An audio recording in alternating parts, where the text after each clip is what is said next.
For my birthday, that's great.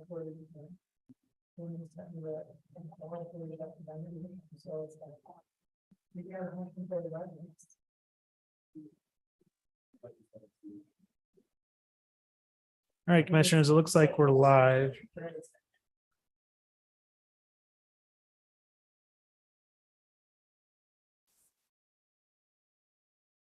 Oh, here's Aaron.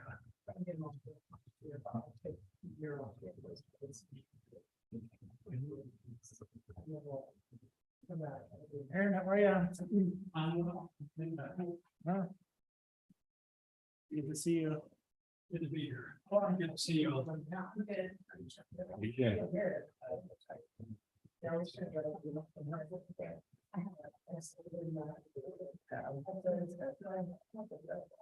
Not too bad. How are you? Good, Kenny. How are you? Good, good. Yes. If you tell back them that it's on. Oh, okay, yeah. Okay, commissioners, we're live on YouTube. Good to go, live on YouTube. Oh. Okay, very good. Welcome everyone to the North Logan City Planning Commission here today on August 3rd to 2023. We'd like to excuse Commissioner Thur and Chairman or Chairwoman Isaacson, who are out with family activities this evening. To get started, we're going to have Gavin lead us in the Pledge of Allegiance, and then Heather's going to give us a prayer.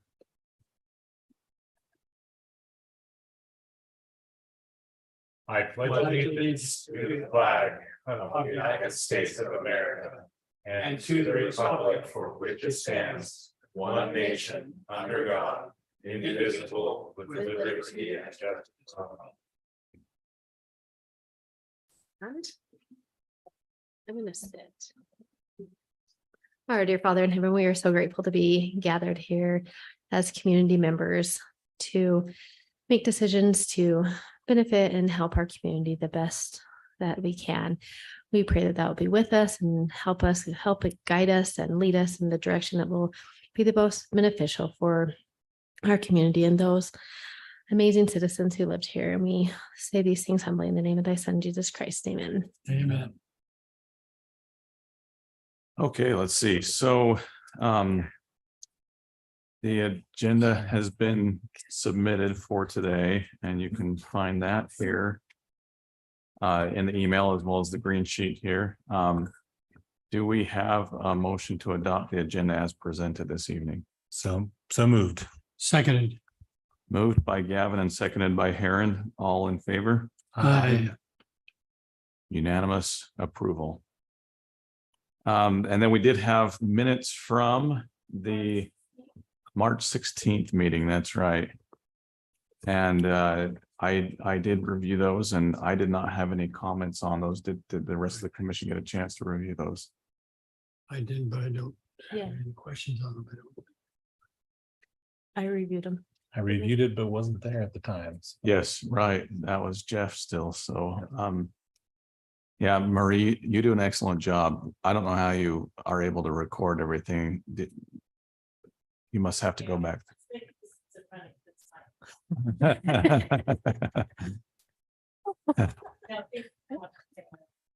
Yeah. So do we have a motion to approve the minutes from the March 13th meeting? 13th or 16th? 16th, I apologize. A motion to March approve the 16th. March 16th minutes I seconded. meetings. Motion from Heather, second from Heron. All in favor? Aye. Aye. Any opposed? All right, the motion passes. And let's see, any follow-up issues, Scott, from previous meetings? Just wanted to bring to your attention, I think there's an agenda in front of you from last night's city council meeting. We had a busy meeting last night with items that were previously on the planning commission's agenda. Just give you a heads up of where those ended up. So we reviewed the preliminary plat development plan for Linden Lane, the 8-lot subdivision on the corner of 3100 North and 12th East. And that was approved by city council. So that development will move forward to final plat review and construction document review before it is recorded. So the Linden Lane subdivision is out of the meeting review process, and now it's more of just a final review of the plat that will be recorded with the county. So that one moved along. The other one was the Weiberg subdivision concept plan. That's off of 16th East and about 2500 North is where that new road alignment will be. Single lot subdivision that was also approved for concept plan with the city council last night. So we'll bring that back to the planning commission for development plan and preliminary plat review in the next month or so when we have that available to be reviewed by the planning commission. So that moved along. And then lastly, we also had the text amendment, the zoning text amendment that added landscaping requirements for new residential and new commercial development. That was an ordinance that was passed by the city council last night as well. So that moved along, and that should be codified any day now. I did submit that to the state this morning for their review, and if they approve of our ordinance, then they will open up North Logan City residents to participate in the landscape conversion incentive program. So folks that want to convert their landscaping to WaterWise landscaping, they would then be eligible to receive rebates from the state. So hopefully we can get that back from them pretty soon. Question on that, Scott. Yep. I know that does affect the development plan that we're going to be considering this evening. Is that grandfathered in, even though technically, well, it was pending legislation at the time that we started talking about. I have to look at the exact dates, to be honest, because we kind of started looking at this application about a month or two ago when it was formally accepted and reviewed. We started looking at these landscaping amendments about that same time frame. So yeah, we could look at the exact dates. Theoretically, that ordinance wasn't adopted prior to their application, but it was pending legislation at the time. So the city could ask them to be compliant. But if I remember correctly, the only thing that might need to change in their plan, if anything, is just changing some of the landscaping from turf to like a rock mulch. right? That's really all that. And then the towards the rear in the open space detention basin, when we get into this, we'll look at that, but there might be some opportunities there to reduce the turf and replace it with more WaterWise landscaping. That's a good question. So those other neighborhoods, they don't have to abide by this because it's already. Yeah, the But other, they could if the they subdivisions wanted here, yeah, they technically won't. When we have a new subdivision come through, that's when we will have this as a formal requirement because they have to put plat notes on their plat. They have to bake it into their CC&Rs. There's Gotcha. requirements for these new developments to adhere to these this- new landscaping requirements. Yep. So just this. So that was follow up from last night's planning commission meeting. I think that's about all that we need to follow up on that has been on your agenda in the past. All right, very good. Thank you. Then we will proceed to our regular commission business, and we have before us MUDP 2023-01, consideration and possible recommendation for a proposed mixed-use development plan on parcel ID 04-060-0042 on about 2200 North and First East in the city center, which is zoned city center commercial, from what I recall, to develop two multi-tenant street front commercial and retail buildings along 2200 North, and then 52 small commercial flex space units towards the rear of the parcel. Scott, if you want to read through the staff report on that. Absolutely. Yeah. So this particular development proposal is in the city center. It's in a zone called City Center Commercial. And I'm going to open up the staff report here. It looks like I get to work with Edge. We don't have Adobe. Yes, we did. I open this up here real quick.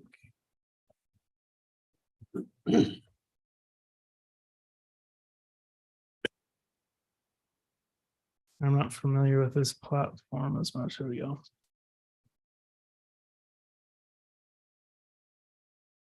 Okay. I'll open up the staff report next to the GIS map.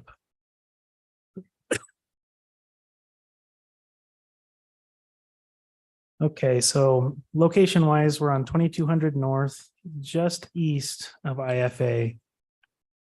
So it's this piece right here. Just a hair over 5 acres in total size. Hopefully we can get the rest of the GIS layer to load so we get the parcel layer here. But this area and to the south, this is what we consider the city center. And this is towards the northern edge of that city center. City center commercial, the zoning classification is actually a transitional zoning classification where we're transitioning off of the big box retail on Main Street and we're moving into more of a pedestrian friendly city center scale. It is still commercial in nature and its focus is primarily commercial, but it does introduce the opportunity for some residential at 4 units to the acre. It's not required that we have residential, but it's allowed if desired. But what its intention is, the classification intends to have smaller retail opportunities, smaller office opportunities, instead of the larger vehicle oriented that you see on Main Street. It's still obviously vehicle oriented because that's just the society we live in, but it is a little bit more pedestrian friendly in its street frontage improvements, its accessibility from the street as opposed to having parking in the front. The parking is in the rear. And there's more pedestrian access from this particular location into the city center where there will be more pedestrian scaled development patterns. So that's generally the location we're working with. And we can put them side by side here. Okay, I'm going to skip down in the staff report a little bit and you guys are welcome to follow along. I'll give you a page number here. I'll read through the summary, but I'll have you guys kind of keep your eyes on the pretty examples and the exhibits below. So if you want to hop down to Exhibit A, well, let's actually do Exhibit B. Exhibit A is the narrative that kind of explains the project. Okay. And a lot of details here because the city center zoning classifications require us to review it in our city center zoning ordinance, our mixed use development ordinance, as well as our site development standard ordinance for commercial. So it's a little bit of a longer staff report as we're trying to address those various items. But starting off in the city center zoning ordinance, there are a couple of standards that are applicable to all zones in the city center, whether it's city center commercial, city center adjacent, some of the small single family residential zones. They all have some similar requirements. I'm going to turn on the zoning layer here so you can kind of see. So everything that is in this area here is city center. So this kind of blood red, this pink, purple, orange, yellow, and purple. These are different kind of zoning classifications within the city center. City center adjacent is the more intense, where you have multifamily mixed with commercial. The city center commercial is, like we had mentioned, more heavily commercial. But we do have like the downtown classification, which is intended to have kind of a downtown feel, commercial bottom level, mixed use on top. SF6, small single family, MR7, small single family. But I'm going to go through a couple of requirements that we require of all of these areas for every development type, but then we'll look at it specifically to this property. But so number one, each city center development plan shall respond to the existing conditions of the site, adjacent developments, connecting thoroughfares, and natural features. So it's kind of saying we need to look at this in the context of the region instead of just site specific. So where we're looking at this, we're looking at a transition from Main Street into the city center. There are certain improvements along the frontage here with 2200 North that will be applicable, that are pedestrian friendly, like sidewalks, street facing buildings, bike lanes, those types of things. It's interesting because we have the Bishop Storehouse on the corner, and then we have IFA here, and it's kind of sandwiched between the two. Unfortunately, I'm not saying the Bishop Storehouse is a bad development. I'm just saying it came before the city center was developed. And so getting a smooth transition from the big box retail over into the city center is a little bit choppy, given the fact that the Bishop Storehouse came prior to some of the city center zoning discussions. And so we see that with this particular development, the parking is out front and on the side instead of towards the rear, which is what is required on this parcel here. One thing that I think is important to note is IFA, they use this area on their frontage with 2200 North. It actually goes all the way up to here as some equipment storage, product storage, but it is entirely developable if they would like to do so. They could convert, subdivide off, a retail pad and develop this area as commercial, which would also need to follow the city center requirements that we will be required on this subject parcel. They've already kind of done that by dividing off this corner lot. We've got a future soda shop there. But if they wanted to continue doing something similar, as long as they can maintain their parking ratios, which they obviously have copious parking, they could develop this frontage. And that would also be an opportunity for us to transition off the main street and provide that buffer and transition into the city center. But what you'll see here on the right is the proposal. On the left-hand side, this is south, and on the right-hand side, this is north. So these mixed-use commercial buildings will be fronting directly on 2200, which follows the requirement and the intent of the zoning here. But it does kind of differentiate between what you have on the left and the right. What comes first, and really there's not an opportunity to fit it in because it's going to not follow what you see left and right as far as where the parking is required. But we have to start somewhere. The standard requires that we put the parking in the rear. So that's why you'll see that we're transitioning from big box retail to this one with, the storefront on the street. One thing that we will be looking at as we get into the subdivision process with this parcel is cross-access easements, where we have access between parcels via easements. So for example, when you're on Main Street and you want to get from one business to the next, it's really nice to be able to connect through parking lots without having to go all the way out to a road, try to turn into an adjacent parking lot. So as we're looking at this, we'll likely be requesting some cross-access easements to the adjacent parcels here. There may be opportunities in the rear as we want to maybe connect between parcels here and here as well. But we'll get into those nitty-gritty details at the subdivision review phase. But that's one thing that we'll be looking at as far as integrating this development with what is existing adjacent to it. Okay, so that's one item we need to look at is how does this fit into the context of the area? Hopefully we can kind of look at the bigger picture from a higher bird's eye level here. Okay. The next thing that is required of all classifications in the city center is that all projects are to be reviewed and approved for compliance to the city center design criteria, but by the design review committee.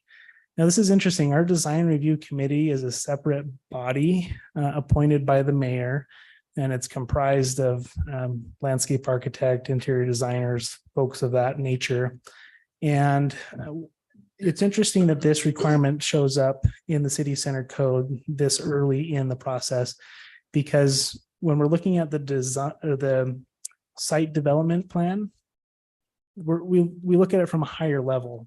When we get past this high level review, we look at it from a technical level with a subdivision, and then we look at it from a site specific standpoint for each building. So before they get a building permit, after it's been subdivided, we look at it with the design review committee to see, does it meet all the design standards? We are looking at it here, but from a little bit higher of a perspective. So it will need to be reviewed by the design review committee, but not as part of this design review plan that we see here in front of us. Okay. So that will come later down the line. Number 3, each city center development plan shall be structured as a walkable neighborhood with a priority of connecting to the city commercial area on 3rd East. So 3rd East is this area here towards the east between 2nd and 4th, obviously mid-block. I'm going to go back to our zoning maps. You can see this a little bit easier. So I'll zoom out one click. So here's the subject parcel right here. The downtown classification is right here.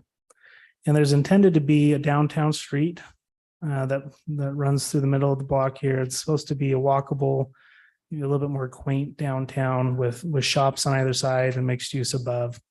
And so what this requirement is speaking to is we want to facilitate pedestrian access from the periphery of the city center into the downtown area of town. And this is easily done because every project is required to install certain improvements along their frontage that prioritize the pedestrian. So when this parcel is developed, the frontage here with 2200 North will include a sidewalk. There'll be enough right of way to accommodate a bike lane. So as folks are trying to get to and from this site, that pedestrian connection has been made. One thing that we could talk about, and I'm not sure how much it makes sense at this point, but having pedestrian access towards the north side of this project. Right now, towards the north, we've got a detention basin and parking. And we've got very easy pedestrian access on Wolfpack Way. So folks that are up in this area, whatever this parcel develops as, they still have pedestrian access along this pedestrian infrastructure to get over to the downtown area. So I don't know that it makes sense to require a pedestrian path or some sort of pedestrian connection through this project to connect into the center of the city center.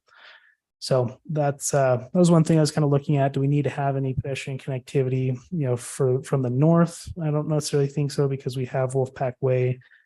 From the west, there's frontage improvements on 2200 to get you to downtown. So as proposed, there's no connectivity pedestrian internally, but there will be pedestrian connectivity on the frontage. So I think that that's probably adequate. But let me know if you have any other thoughts on pedestrian connectivity at this juncture. Okay, next, number 4, each city center development plan shall lay out the thoroughfare network according to complete streets in section 12C-1064 and city standards. So I'm going to go back over to the staff report and I'll pull up what this looks like. So each street in the city center has a different cross-section requirement, and it's based on the type of development that's anticipated adjacent to that street and the function of it. So 2200 North is a mix between a collector and an arterial, is what our master plan calls for. And it calls for something that is in between 66 feet in width at the minimum, and it's like 97 at the maximum. Yeah. I read this in It does here. say 97. Does it say that? Yeah. So, and it depends on its exact location where that width is needed and where it's not. So what is proposed in the narrative by the developer is that they dedicate enough right of way along 2200 North to accommodate a 66-foot right of way. Now that's something that I think we need to maybe look at as we get into the subdivision process, is if we might want a little bit more width in order to accommodate standalone bike lanes, or if we want a little bit wider of a park strip. Being at 66 feet, we have to kind of share some of those facilities. So there might be a requirement for a sharrow, which is the bike lane inside of the travel lane, if we're going to stay at 66 feet of width. The code does give an example right of way width of 74 feet, and that's what's shown here in the staff report. It's kind of right in the middle of that spectrum of 66 to 97. Mm-hmm. I think there might be a little bit of flexibility to work with the developer and see if we need to bring it up to like a 74-foot right of way, or if 66 is okay. And so as a condition of approval, I've mentioned to the staff report that we have the developer work on this question with us as we get into the subdivision review process, where we can look at this section of 2200 North and determine, do we want 66 or do we want something like 74? Which the entirety of that width doesn't have to come from the north side of 2200 North. It could be just a 4-foot difference, because the other half of the right of way would perhaps be able to accommodate some of that. But we'll have to see. We'll have to see what is existing there, how much right of way we currently have, how many additional feet we might need to ask from them to be dedicated during the subdivision process. That's what I was going to ask, Scott. In the just west of this development there, where it's IFA on the north side of the road and then Four Seasons on the south side, what's the right of way width there? So we can take a rough measurement. This isn't obviously survey level accurate, but it's pretty close. And we are at right about 66 is where we're at currently.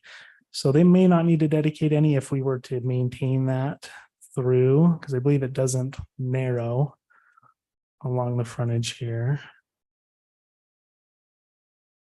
But we'll want to look at this a little bit more carefully with our engineer and see, it might be a little bit wider.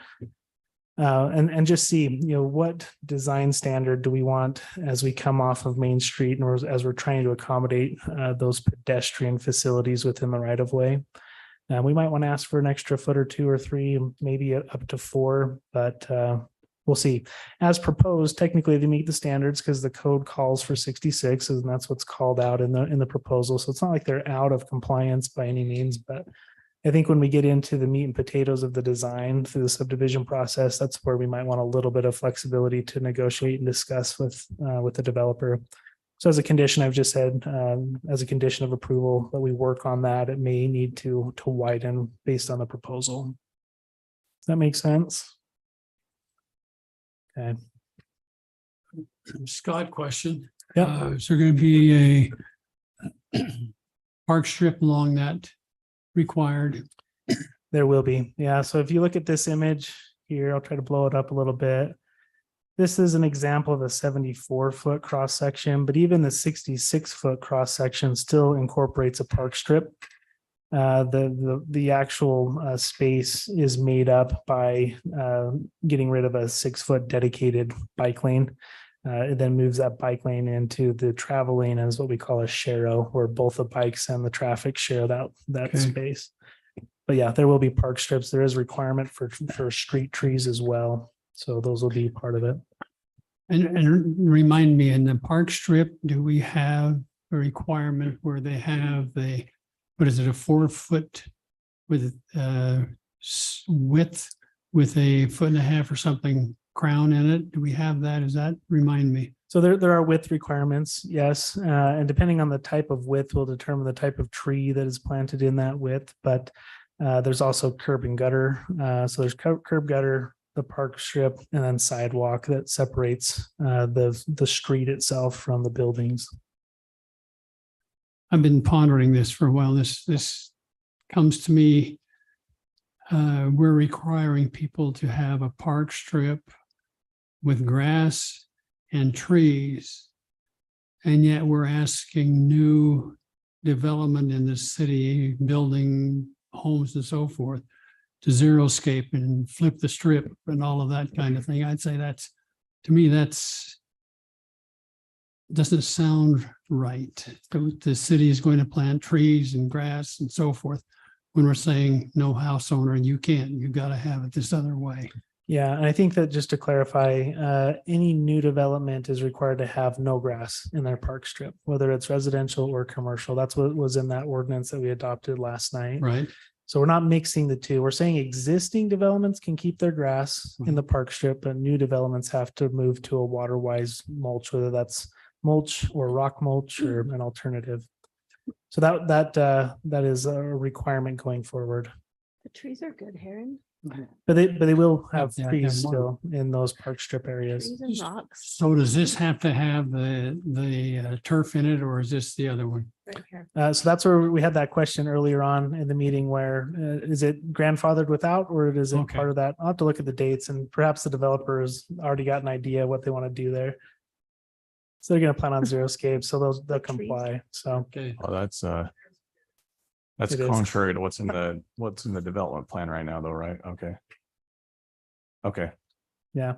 Scott, can I ask one more question on the right of way? Absolutely. Can you measure the right of way between the Bishop Storehouse and Four Seasons there? yeah, let's look.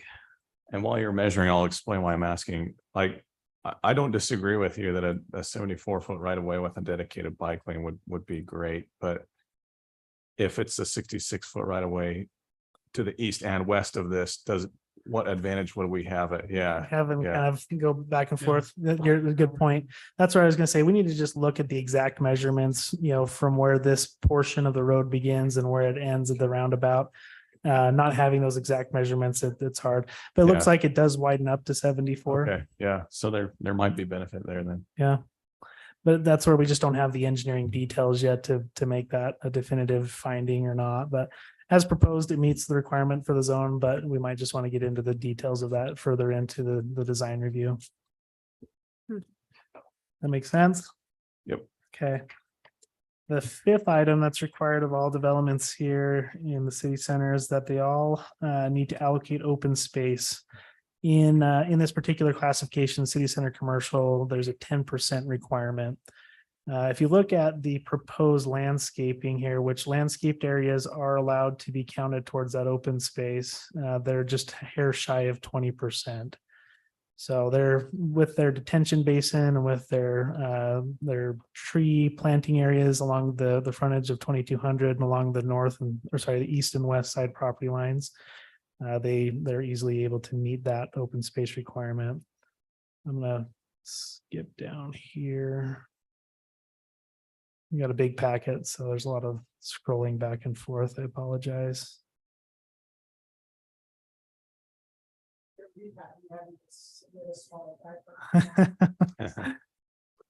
Yeah. Easier for you. There it is. Okay. So at this point, I mean, there's very specific landscaping requirements in the city center ordinance, as well as our site development requirements as far as what caliper size the trees need to be. And all those little details will come as we get into each site specific design review. At this point, where we're looking at it from a more of a bird's eye, I just wanted to make sure that we had enough ratio. Do we have 10%? Are we below or are we above? In which it's pretty clear to see here that they are based on the square footages that are planted, that we're just a hair shy of 20%. So they do meet those requirements. But also this landscaping plan since it is a high level, it helps us to see where there's screening that is proposed. We're making sure they have enough street trees along their frontage, which they do comply with all of those requirements. Okay. Any questions about the open space and the amount of green space they're providing? I don't have, I've got another question though. On the north end of that, the buildings that are there, what's their purpose? I'm sorry, I missed that. So we'll get to that in just a minute. So these right here you're talking about? Yes. Yeah, we'll just jump in because we're looking at it. Like we'd mentioned, these are multi-tenant commercial buildings on the frontage of 2200, 2-story. And then back here, these are multi-tenant flex space commercial buildings. They're individual units, about 720 square feet apiece, all held under common ownership. So it's not like they're condominiumized where each unit is owned by a separate individual, but it's held under common ownership and leased out to small businesses that need some commercial space. And that's what each of these two buildings here are proposers. 52, 56 total units between the two buildings. 56. Yep. So that's what those two buildings are for here. Those are multi-story, right? These in the rear are single story, okay, a little bit right. higher in its single story height, but yeah, the ones along the frontage are multi-story.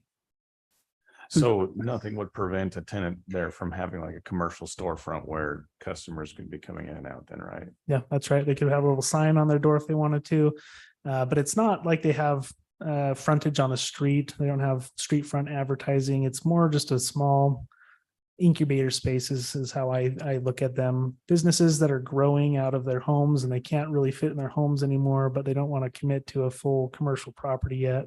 These are great little in-between spaces where they can incubate, grow, and then move on to bigger and better, hopefully in the future. Yeah. I was asking more from a parking perspective, but I'll table that until we get to that part. Yeah, we'll talk about Okay. parking for sure. Mine's on parking too. Do you want to hold that off until? Yeah, we'll get into Okay. the details of parking here in a minute. Mr. So- Payne? Yeah, so I have some questions about the use. I know that there was the applicant had pulled together a use that's not approved list here. So do you want to cover that now or later or? Yeah, I think it probably makes sense now if you'd like to discuss that.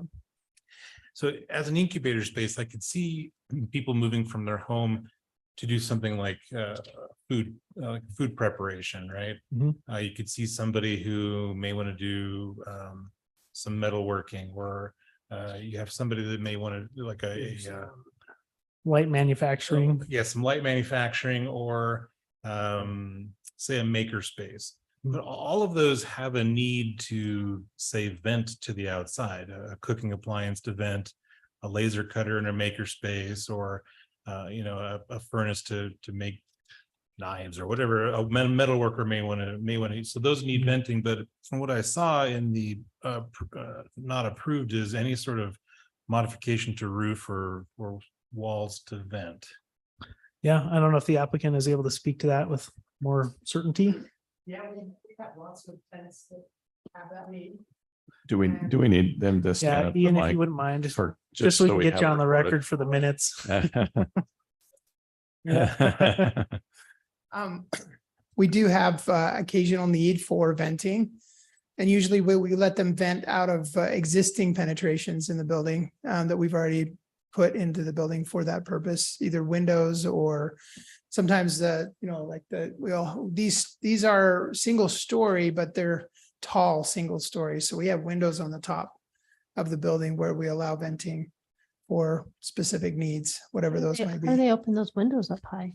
Oh, we take the window out and put in a venting Oh, apparatus. clearly I some don't kind. build these things. Yeah.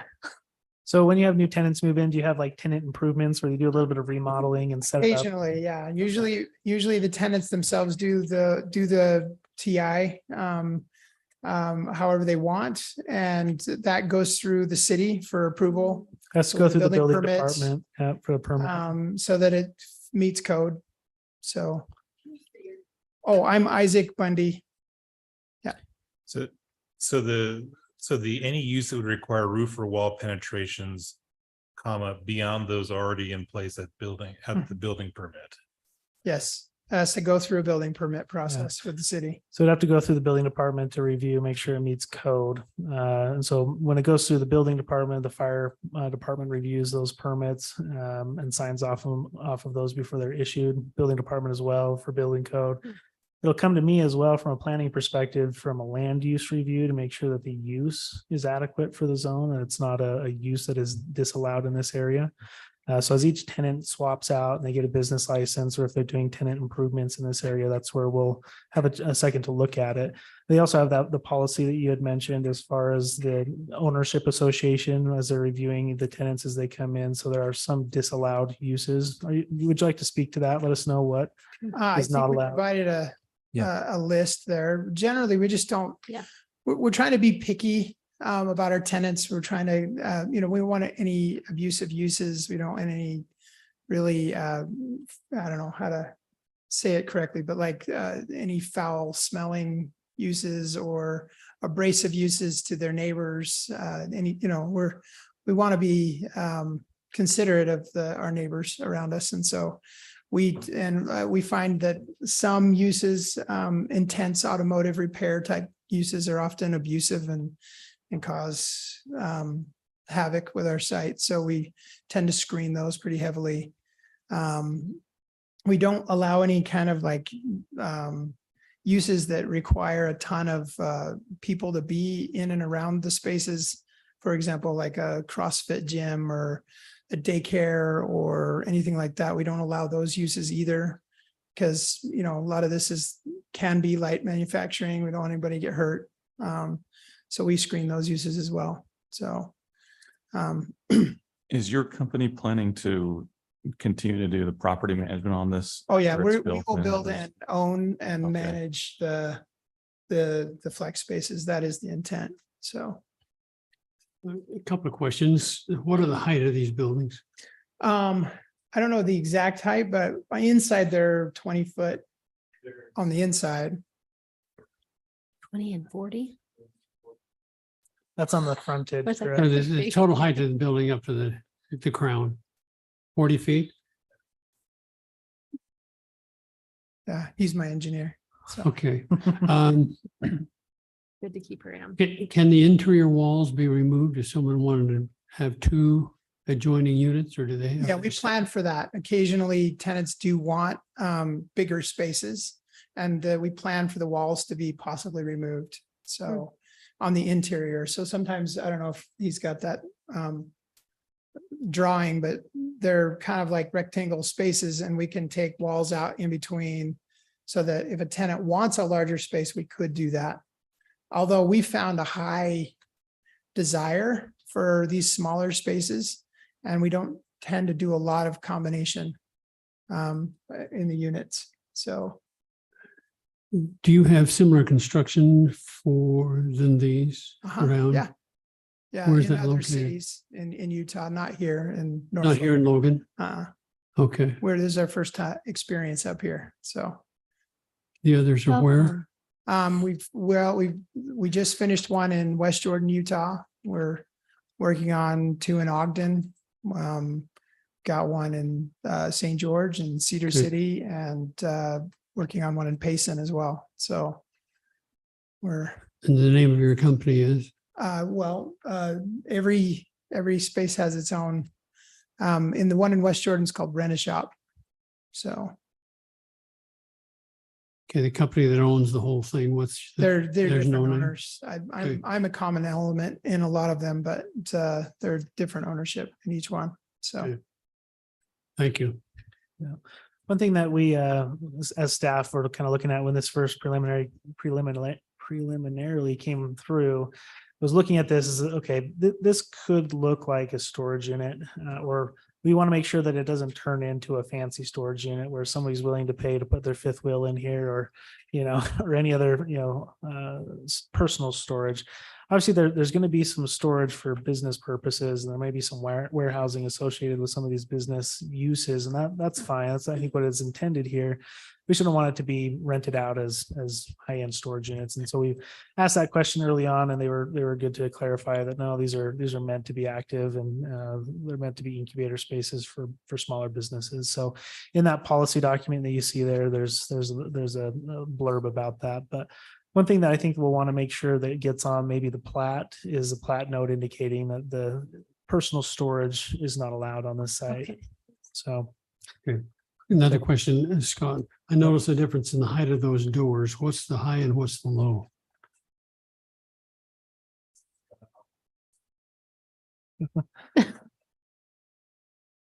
Final design isn't done, but typically we do 12-foot doors and 14-foot doors. Okay. And then occasionally we'll do a 10-foot door on some of the units. We like a mix, just Okay. because every tenant has a different desire for their height of their doors. Also, we don't love to have massive doors on too many, because then, we're not looking for massive vehicles to be in our parking lot. So, Yeah. so we usually will stick to we like 12. 12 is a very good height for most people. So, but we'll do a couple 14s usually. These spaces would be more geared towards the inventory and process to move goods through and make products and sell them things, but not as much as like an equipment storage for a business. So for example, if you work at a place, you may have excessive equipment, and I know many who will rent storage space to put equipment in, and then it sits there for 8 months of the year, then it's brought out for a use, and then it's put back. And If they're renting this for equipment storage, it'll be expensive equipment storage.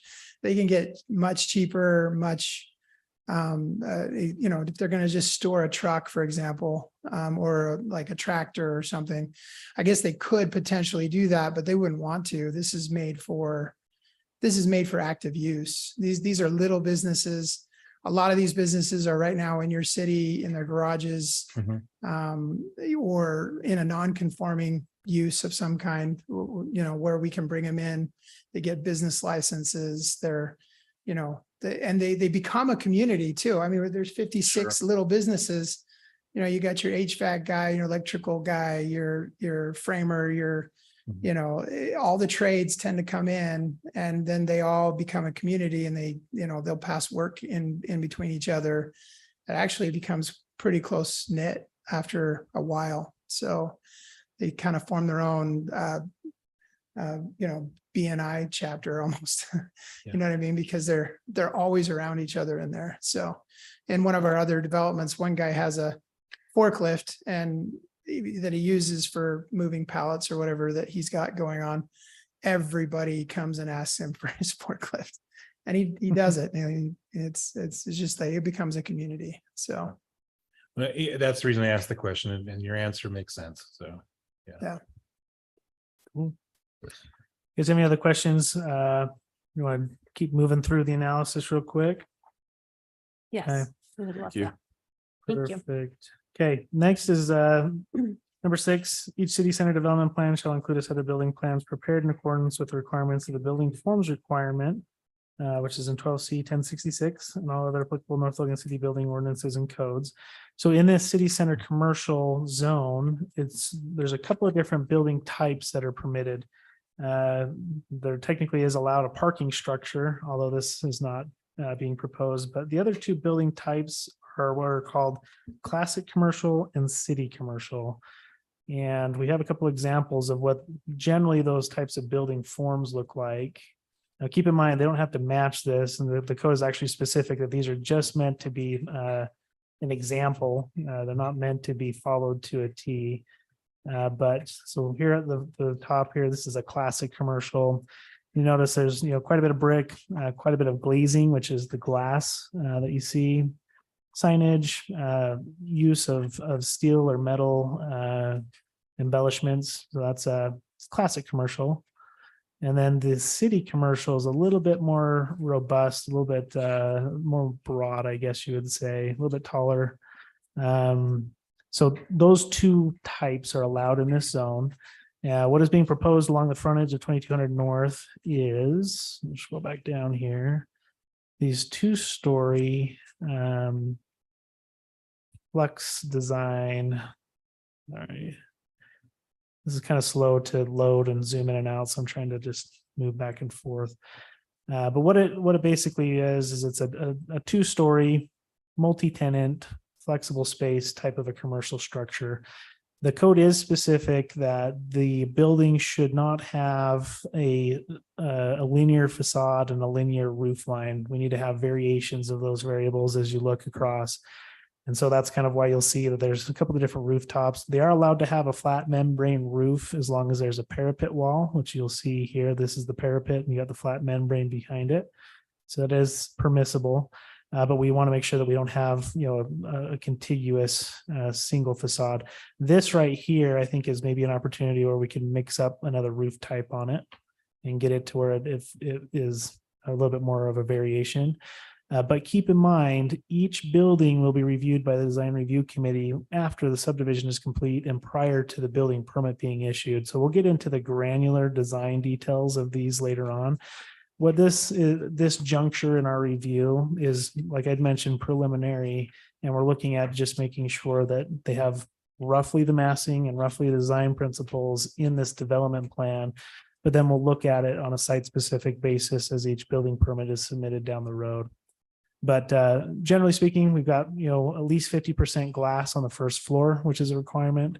One requirement is that the access to the upstairs be enclosed. So you'll see in the staff report, it mentions needing to pull these stairwells interior to the building, which I think is simple enough to do, but that is a specific code requirement.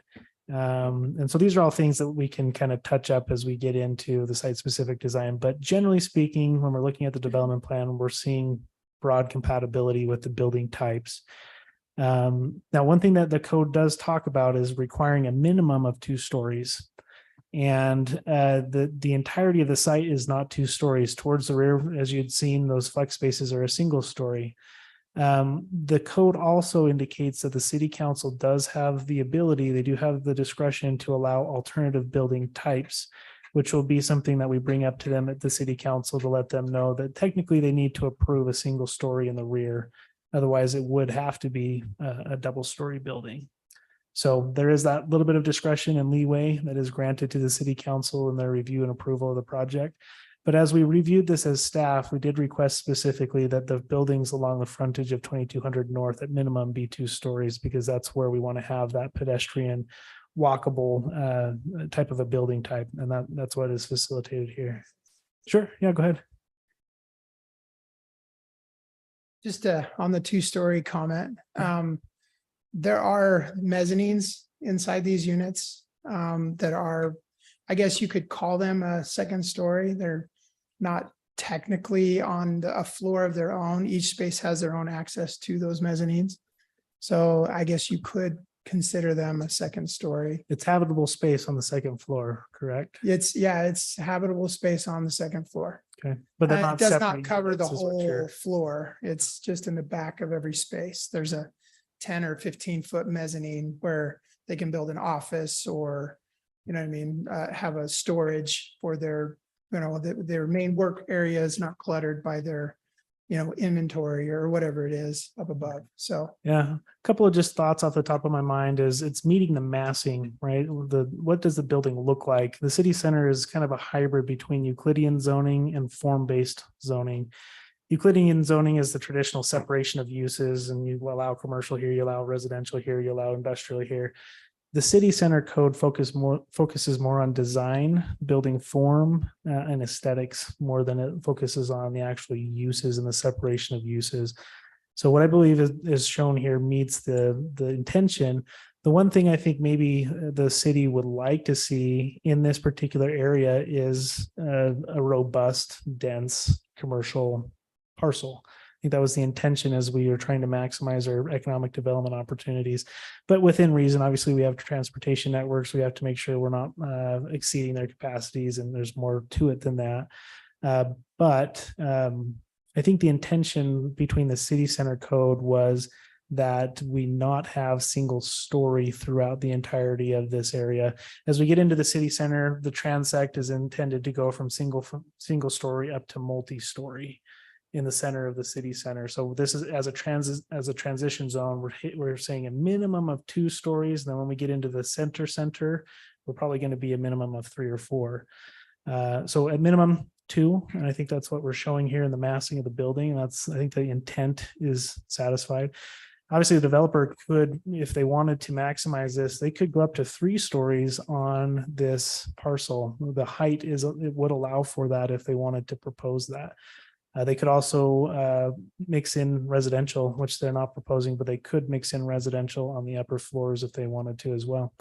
So I do think there are some chips being left on the table by the developer here. That's up to their discretion to propose. What is proposed, I believe, meets the requirements of the city center, but doesn't maximize the potential either. So that's a decision that is made by the applicant. Another question, Scott and a few people. Yeah. The interior is accessed by just stairwells, or is there elevators going to be in there too? Because I'm thinking of in these buildings, yes. like I said, this is just a preliminary design. We haven't got the full design done yet, but there'll be adequate access. If we need elevators, there'll be elevators. If we just stairs, we'll do stairs, but whatever is required by code. And as we get further into our design, this is just a very preliminary. This is the intent. And then what comes on the inside will come a little bit later. I would suggest that there is elevators for the handicapped people because they can't go upstairs. So Yeah, absolutely. That sounds like a wonderful suggestion. So. Yeah, and as we've all mentioned, at this juncture, we don't expect them to have full construction documents to communicate the intent of their project. That will come, and we will review those, as we get to that point. But- Okay. Okay. So is the intent of these spaces similar to the back spaces? You'd mentioned different contractors of different types, or is this more a shop, boutique, restaurant? What's your intent with These are more retail. Yeah. These are more intended for retail on the bottom. Maybe some residential up on top. But these are intended as retail spaces for retail type businesses, restaurants, I don't know, boutiques. Office would be a good second Office could story be use. used there. you know, more of a retail use. That makes sense. Okay. Let's move on. Number 7, each city center development shall include a set of accurately drawn 3D renderings of the plan and the materials board. We have 3D renderings. One thing that I did want to make sure we talk about early on in this process is materials. So the city center is very specific about the materials, and it's intended to be a cut above the traditional commercial development on Main Street or elsewhere.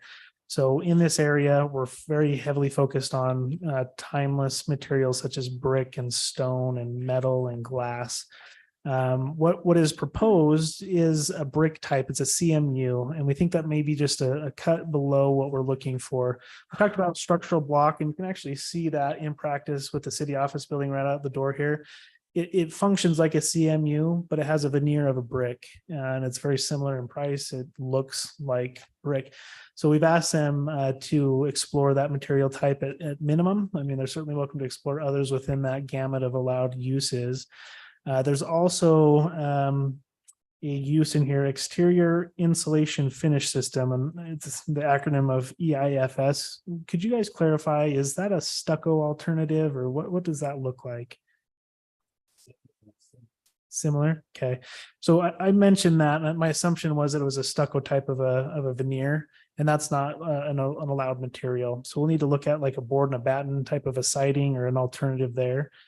Or it could be, more of that structural block like we had mentioned.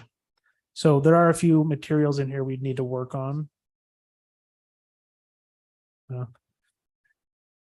Our initial conversations, that wasn't a hiccup. That wasn't a stumbling stone for you guys, correct? Okay, that is a condition of approval in the staff report, that we look at those materials and we make sure that those are in alignment with the approved materials list. Okay. Number 8, each city center development shall include a set of 3D renderings depicting the massing materials. Okay, we talked about that. Number 9, each city center development shall have articulated building forms. So we kind of talked about that as well, where we don't want to have just a straight facade and unimaginative roof line. We want to have some variation in the massing, the walls, the roof. So I think that they've kind of touched on that. There may be some more comments that come out of the design review, or we look at maybe this facade right here, just as an example, where we vary in that. So it's not a straight facade. Maybe we push one forward a foot or 6 inches and the other one back or so. But those are some small minor tweaks that will be discussed with the architectural folks when we get to that point. Let's see. Okay, no specific architectural style, but we're supposed to use those images for reference. Okay, landscape plan. We've talked about the landscape plan. We'll get in more detail on the landscape plan as we get into it. But for now, I wanted to verify we had enough ratio, which we've built in here. Number 12, each city center development plan shall include a street tree master plan that is in accordance with our ordinance. Based on the city center ordinance, we're supposed to have a street tree every 25 to 35 feet. And as I was looking at their plan, they're kind of splitting the difference. They're providing one every 30 feet. So right in the middle of the requirement, so that there's enough trees shown there that they're able to meet that spacing along this frontage with 2200 North. Okay. When we get into the subdivision and those improvements, we'll ask them specifics about like which species of tree we're going to install, make sure that it is on our approved tree planting list. Number 13, each city center development plan shall include all required architecture and civil engineering plans. Those will come further down the road. We're a little bit too early before we get into architecture and civil engineering. So Scott, I noticed your comment in that regard on number 13 in the staff report, but since it is, can we just bypass, since that's the code is written as it is right now, whether we feel like it's premature or not. So are we at liberty to just bypass that requirement? I think we are, because keep in mind, the city center code is applicable through the entirety of the project. Every city center proposal goes through a couple of steps. They start here with their development plan. Once the development plan is approved, then it moves on to preliminary plat development plan with a subdivision. When that is done, then we're splitting up the ownership, we're creating lot lines on the parcel. And then it goes to design review. And design review, we're also looking at these requirements. So we're looking at the architectural renderings, we're looking at the more specific landscape architecture plan, making sure that their plantings meet our requirements for size and for species and for variation. So that's where we kind of hone in on the detail. Yeah, this It's requirement is specific to the development plan. It says in 13, though. 13. Each city center development plan shall include. Yeah, so it reads that way. I understand that. When you read the city center ordinance top to bottom, it's clear that we start high level and then we get granular before we issue a building permit. If we were to require architectural and civil engineering at this development plan, I feel like it's premature. There is a development plan associated with subdivision.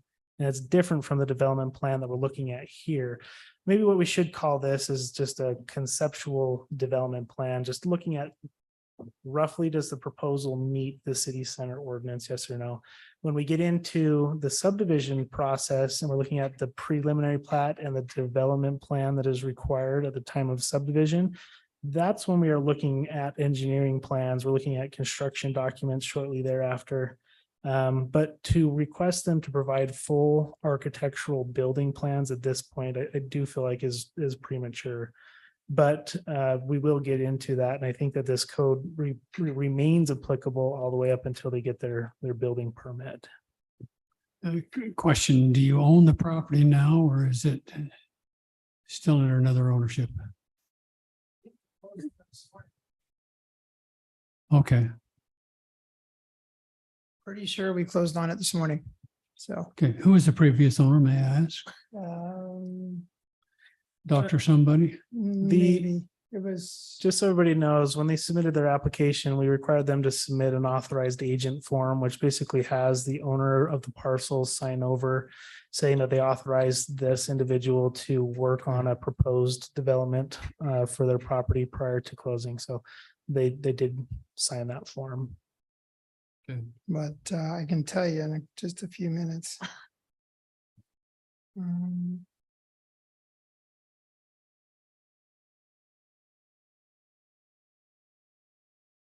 It's the Larsens. Yeah. Okay, that's what I thought.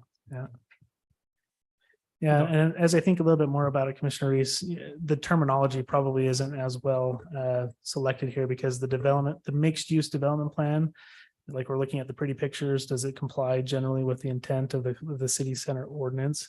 And then development plan is a specific term within our ordinance for subdivision, and that's where we're looking at engineering and more, utility design type of detail. So using development plan twice, I think might be confusing in this context. Okay. Yeah. Number 15, all the buildings in the city center must be roofed with roofing material graded at least 30 years or longer. Membrane roofs are allowed, but must be hidden by parapet walls. We kind of talked about that earlier. Okay, let's talk about parking because I think that's where maybe a lot of angst might be. I did have a phone call from a gentleman who was curious about the parking situation. I let him know, hey, we're calculating this, we're analyzing this. It's not something that we're just kind of take their word for, but I think that there is some concern based on some shortages of parking elsewhere in town. So When I you say think that's definitely what all of our chefs are Say thinking 3 right now. weeks, does that sound familiar? when you say you got a call from a gentleman, is that one of the applicants or a resident? no, this was a citizen? resident. He owns property on 2,500, but he saw our notice, which goes out with any planning commission, materials. And so he said, is there a public hearing today or is that not for this type of application? I said, not today. There will be a public hearing with the city council after the planning commission makes a recommendation. But he was just saying, well, I want to make sure you guys are taking a look at the parking, make sure you guys are aware that parking could become an issue and it has been an issue in the past. And I said, yeah, absolutely. We're very conscious of that. And so I've provided a pretty good breakdown in the staff report as far as the analysis is concerned. Maybe have you guys had a chance to read through this, or would you like for me to kind of piece through it on the parking analysis? I read through it. I read Okay. it. any initial concerns on the approach, or so we are using what's called an alternative parking plan, which our code does allow for us to consider an alternative to the standard ratios in our code. If there are unique uses or a use that is not called out in our table, our ratio table for parking, which I think this is unique in the sense that we don't have a flex space use in our parking table. So what the applicant had provided us was an example of what they've used in past projects. And the last exhibit in the staff report, if you flip to the last page, has the site plan from their West Jordan project, which I requested they provide to just help us justify some of these assumptions in their alternative parking plan. And what I did was I counted the number of units, I looked at the square footages, and I counted the parking spaces, and I said, are we above ratio from this project? Are we below ratio? And the proposal is above all the ratios that you see here in West Jordan. So that's assuming this West Jordan project works well. And I can't speak to that. Maybe the applicant can let us know how it's performed. I think there are still some more buildings to be built there, but have you had any parking issues? And would you tell us? Truthfully tell us, because we have some issues that make, oh man. Most of it's worked well, actually. We found we don't need more than 2 parking spaces per unit. We like to be a little bit more than that if we can, just to have extra space. But most of our users aren't parking there all the time. They're like, for example, if you have a tradesperson, right? An electrician, he'll come do some lights, fabrication, whatever he needs for his job, and then he leaves. The vast majority of the day, he's not there. And so we found only about 1/3 of our tenants actually come and use the parking lot all day long. And the rest of them come for a minute or 2 or a couple hours, and they'll leave, or they're there in the morning and they'll come back in the evening after their job is done. So it's worked really well. We do manage the parking situation. We don't allow cars in our lots that are broken down, not registered, project cars, as if you will. We don't allow them to sit if we see a car that's been parked for, we have cameras on the site, and if a car's been there for a long time, we will ask the owner to move it. Our lot is for active use, and that's the purpose of it. So in this site that he's brought up in West Jordan, it's worked wonderfully. So you mentioned 2 parking stalls per unit, but you don't have that in the plan here right now quite, right? I think We got 13 units per side and 23 Do parking. you want me to go to stalls that per site side. plan?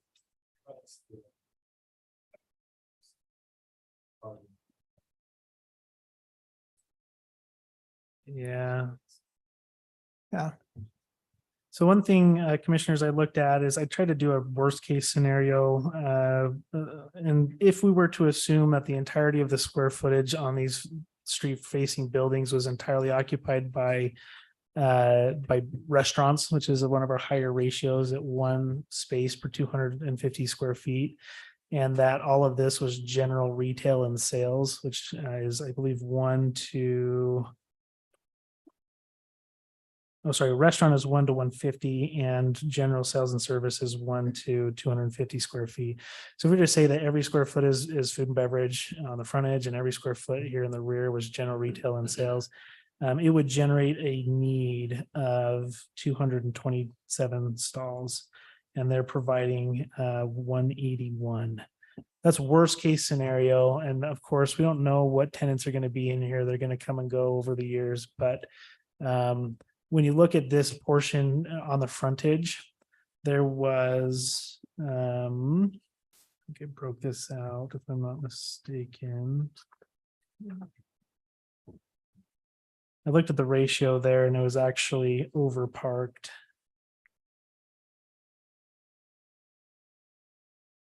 Yeah, I'm not sure if I broke it out in the staff report, but as I was looking at the number of parking stalls in this front half, it was over parked on this, if we were to consider this all restaurant. And they were a little bit under parked towards the rear if we're looking at 2 stalls per space. So I think when you look at the site as a whole, then making up those ratios, and if the project in West Jordan is in fact, successful, then what is provided here is above ratio to what is there. So that's an assumption. But that's what we've have for information before us. I'm not sure if there's more we'd like to look at, but So I have a question on your West Jordan analog site here. So the things in phase 1, are those similar, like multi-story restaurant on the bottom type? Buildings? West Jordan is pure industrial. It's just what's in the back of this Yeah, okay. development. So I don't know if this is a good analog or does the parking work? I think it's a good analog for the 2 spots per section, but I don't think it's an analog for the front buildings. yeah, that's a good observation. I feel like, well, as you mentioned, we're all a little conservative on parking right now because almost every other development on 2200 North from 6th East to Main Street does not have adequate parking. So there's already parking all up and down that street. And I agree that, if I'm renting out one of those maker spaces, it's probably because I'm collaborating with someone in there. So I think an expectation of a minimum of 2 people parking per unit is reasonable. And then if, I know you mentioned that some of that parking could be overflowed into the frontage units, but then if you've got residential, I think you're reserving the right to maybe put residential units on the 2nd floor above that. And so that would also occupy some of those parking spots. And so I can very easily see that overflowing onto the street. What are your thoughts on active parking management from a ownership association standpoint? As you'd mentioned, in your policy, it was saying no more than 2 spaces per unit. Is that something you guys use parking permits or anything like that to try to manage? We have in the past. We generally only resorted to parking permits if there's a problem. If we feel like it is overflowing into the street, or if we have people parking there that are not from our development, then we'll resort to an active parking pass situation. We don't like to do that. The tenants don't typically like us doing that. So if we can avoid that, we will. But like I said, we provided, 2 at the other site and they don't use it. We're only about 1/3 of our tenants use their 2 spaces that we've provided over there. The rest of them are, they come in and they leave, and they come in and they leave, and none of them are there at the same time. So we always have parking available. Are they over there. assigned 2 stalls, or No. they just are told? They're just only given, bring 2? they're 2. We do have cameras on site that are actively managed. If a tenant starts abusing that, we do take action to make sure that they understand that they're there to have 2 or less. But like I said, we rarely have a problem with our parking in the pure, flex space areas. So, and we've overparked, like I said, in the front to handle some of the overflow if there is overflow, but we don't expect there to be overflow. I just envisioned the front being so fun that it's drawing in so many people. So Well, what'll happen is you'll have all of the, 50, 60 businesses in here that are actually going to draw business to the retail that's up there. Yeah, It'll be the other way around. And maybe but the this will draw timeframe. the people to that area. So, maybe the back space is daytime use and the front space is evening, Yes. dinner. exactly. So it, Yeah, 5 o'clock Very sharp, most tradespeople are headed home, and that becomes a vacant parking lot. Yeah. So, So commissioners, I'm looking at it's been a minute since I wrote the staff report, but on page 8, towards the top of the page, 2nd paragraph, when looking at just the front portion of the project here, it equates to 7,080 square feet. And if it's all restaurant space, that would demand 47 parking stalls. They've provided 81 in this area here. So when we're talking about being overparked, it's not just a couple of spaces. There are quite a bit more spaces in this area that I think maybe could help the ratio towards the rear. I don't know exactly how that balances out, but a little bit over. You could look at those numbers maybe a little bit more specifically, but What would, you mentioned that this would empty out at night. The apartment complex just to the south of the development we're talking about here is underparked, so that is part of the problem that's always overflowing on the street. What would be your policy if they wanted to park in your lots overnight? Yeah. Because I think this is where you might need to consider parking permits. if Yeah, you don't we want may, to happen, in that because case, will if we happen. have that situation, or we may want to do a parking pass. Just to, prevent At least allow your residents. the residents across the street from. Four Seasons. Yeah, right, coming into our lot. I mean, obviously, if they come, it's the front section is gonna be more of a retail use, so we expect people parking there. People that we don't know, but the parking in the rear will be for our tenants, specifically, so. So what we may do is just do a parking pass situation beyond a certain point. And then not look too closely at what's happening in the retail area. Just because you expect people to come in and out. It's a public area. We want people to frequent our stores, so. Yeah. Right. So from a city perspective, is there street parking there? there is. So technically during the summer months and when we don't have winter storm events overnight, yeah, there is parking on the street that would be allowed. I think the perception from the public is they would prefer there not to be. There's a safety thing I think that is coming into folks' mind around the Three Peaks Medical Building, and when the Four Seasons has some of those get-togethers, I think they have a meeting space where they have receptions or what have you. There's street parking. I think our community, I don't think, is quite used to having street parking. Obviously, in more developed areas, street parking is normal and accepted. But In your downtown area, that's very typical. it would be typical. And so I think this is a transition of our dichotomy here, where we're starting to see the development come, and I think it's reasonable to assume there will be on-street parking. It's certainly not something we would ban. Because that's what the right of way is intended for with that cross section, is some parallel parking on that side of the right of way. And does a 74-foot help with that? I assume? Have some parallel parking. Let's take a look. Yeah, there's an 8-foot park strip here, or parallel parking strip here, if it goes to 74. Now, if it's 66, we might have to negotiate on this, and Yeah. Especially during the. Don't fill it up. 80 feet, the right of way on the transportation master plan. No. And then you've got this other one, which is. It is 80 feet wide right now, so no dedication.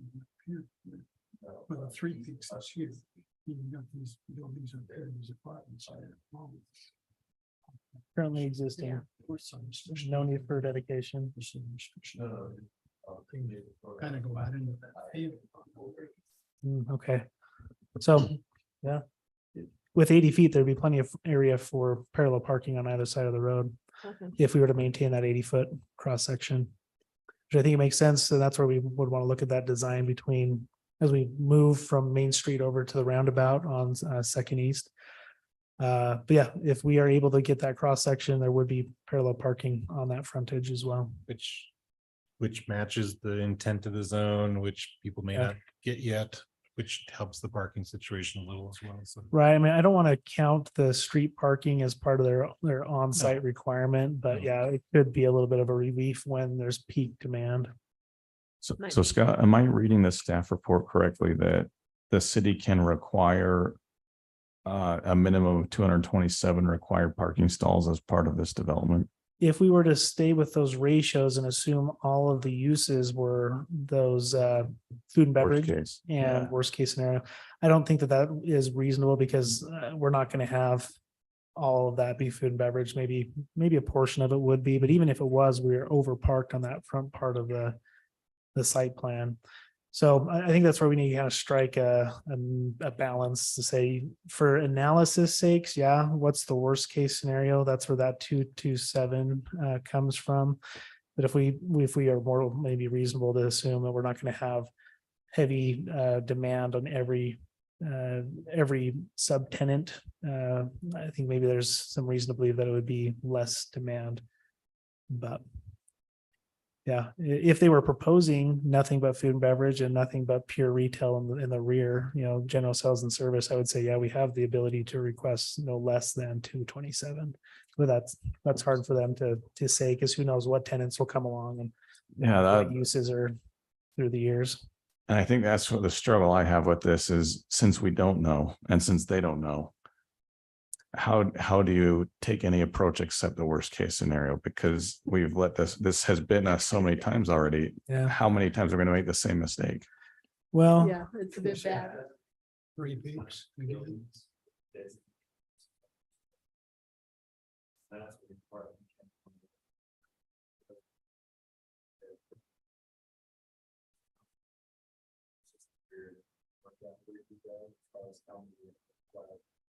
yeah, I mean, yes and no. I think maybe where I would disagree with that is, let's say that you intend to have a retail space, a boutique, maybe a clothing brand or something is in there. Maybe that doesn't fly. Maybe it's not successful. And the next tenant that comes along and says, hey, I have a coffee shop idea and I'd like to do that instead. Then that's where the use changes over time. One thing I've always kind of kept in mind is we don't want to design the church for Easter Sunday. Have you guys heard that phrase, where we don't design our freeways for peak capacity? We do an average weekday peak instead of a weekend or a holiday hour peak. Similar to, I think, parking lots. I mean, we don't want to be grossly underparked, but we also don't want to have a sea of asphalt that's underutilized either. So there's a balance there we need to think about.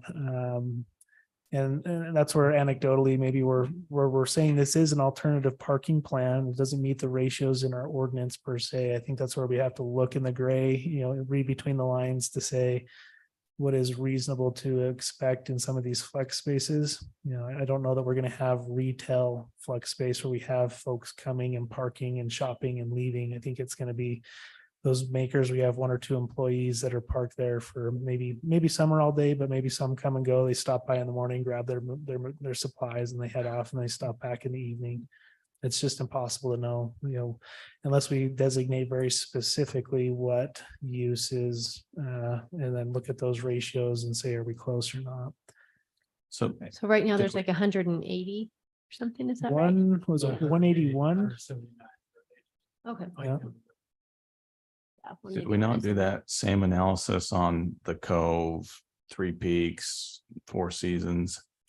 Yeah, I'm not sure. Yeah, I don't have the historical knowledge. I haven't been with the city to have gone through that. I know that they're obviously underparked. I think the Three Peaks Medical was unique in that they have so many subtenants. It's all medical office, right? It's what those are for. But I think maybe the ratio for the medical was off, and having that many subtenants in that building might have caused some of those parking issues. But I don't know. I haven't looked at all the rest of our medical office space, and maybe some medical office generates less parking than other medical office. I actually go there twice a week. I go and get allergy shots on the 3rd floor, and parking is always a problem. But there's the allergy clinic upstairs. There's an aesthetics office up above. There's a pharmacy. There's an ENT, and then there's a bunch of other offices. I don't even know what they are. So pediatrician. You actually bring up a question. Oh, sorry, on. Inside of those townhomes, garage that didn't fit a vehicle. Oh. Yeah, okay.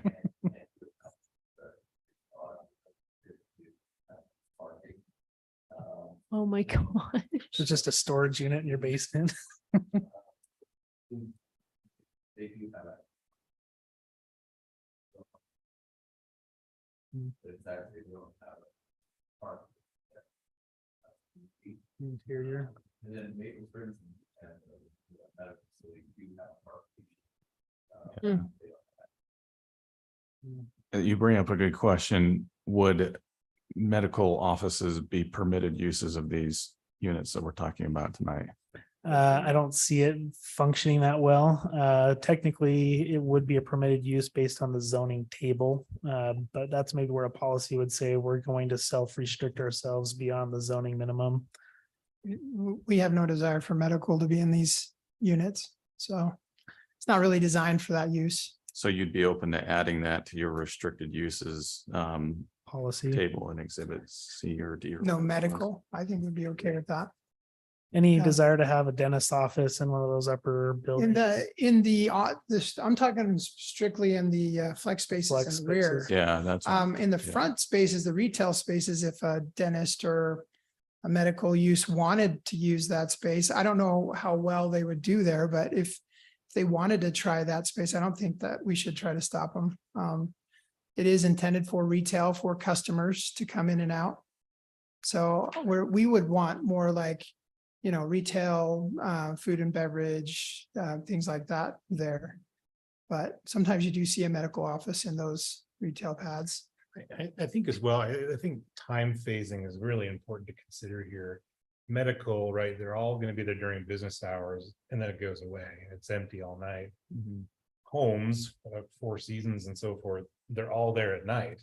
Then they go in the day when they go off to activities. And so what I'm seeing here is you have two components that are sort of, Opposite. they're sort of opposite, they're cyclical with each other.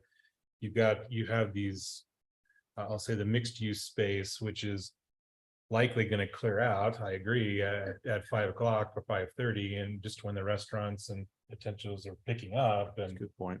and so I think, some of that parking in the center could flex either way during those times. Maybe We should- lunchtime would be the big crunch or something. Right, yeah, so I think if you looked at the time phasing as an important component here. Yeah. Yeah, Just think another about that for thought. those Back units too. Another thought that just kind of is in the back of my mind. Now, we can't obligate an adjacent landowner to participate in parking, but as you know, IFA is grossly overparked. Especially towards the rear of the building over here. There might be some opportunities to look at maybe some leasing of parking spaces if we're short, but I don't want to hang our hat on that or even consider that as a guarantee, because who knows, but and Will that's it be kind of, accessible? that's where we're going to talk about granting cross access We'd easements, love it. you know. I'd love them to give us a cross access easement there. It just That'd be great. facilitates circulation and Yeah. so there's some opportunity there. What's hard about the Three Peaks Medicals, there's no opportunity for shared parking unless they Yeah. go across the street in that field with, the hospital parcel. So Hmm. that's maybe a point of consideration. The church does own this vacant piece over here. Who knows what their plans are, if it will ever do anything with it, but there might be opportunity for additional development on this piece. They may divide that off and sell it. And that's why we'd like to make sure there's at least a cross access easement in the off chance there's a connection opportunity. At least it's there. So Okay. Cool. how much heartburn are you guys having on this? Is this something we want to do more analysis on? Do you think that we're close? I liked talking through it. Mhm. I'm getting there. I didn't have any immediate red flags when I was reviewing it. I felt like we have a reasonable case study. Again, it's not exactly with the buildings, but they're not wanting to design something that will fail. So they have every incentive to make sure it works. And based on their experience with other facilities, I think that does have some merit to consider. Yeah, I feel a little better about it after this discussion, but I also would feel even better about it if we had like 2 parking stalls per unit in those 2 back buildings or. Yeah.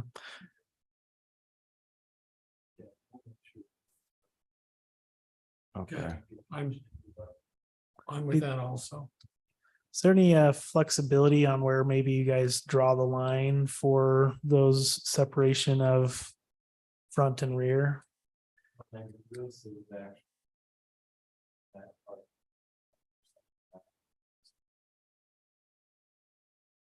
Yeah, oh, I as see it. part of the 2. Oh, okay, so in that case, you would have 2 per unit. And I think you would prefer to keep it somewhat flexible because you've got the time element as The- well. Yeah. You have the restaurants and stuff that, or tenants, home renters. I just want to make sure we do this right Yeah, because Oh, we've sorry. done it wrong too many times already. that is a very heavily populated area, so. Yeah. it's tricky. And it's gonna get busier, you know, not specifically on this site, But but you the make it- city center is gonna get busier, and that's what it's designed for, right? But And you make a good point about the road parking.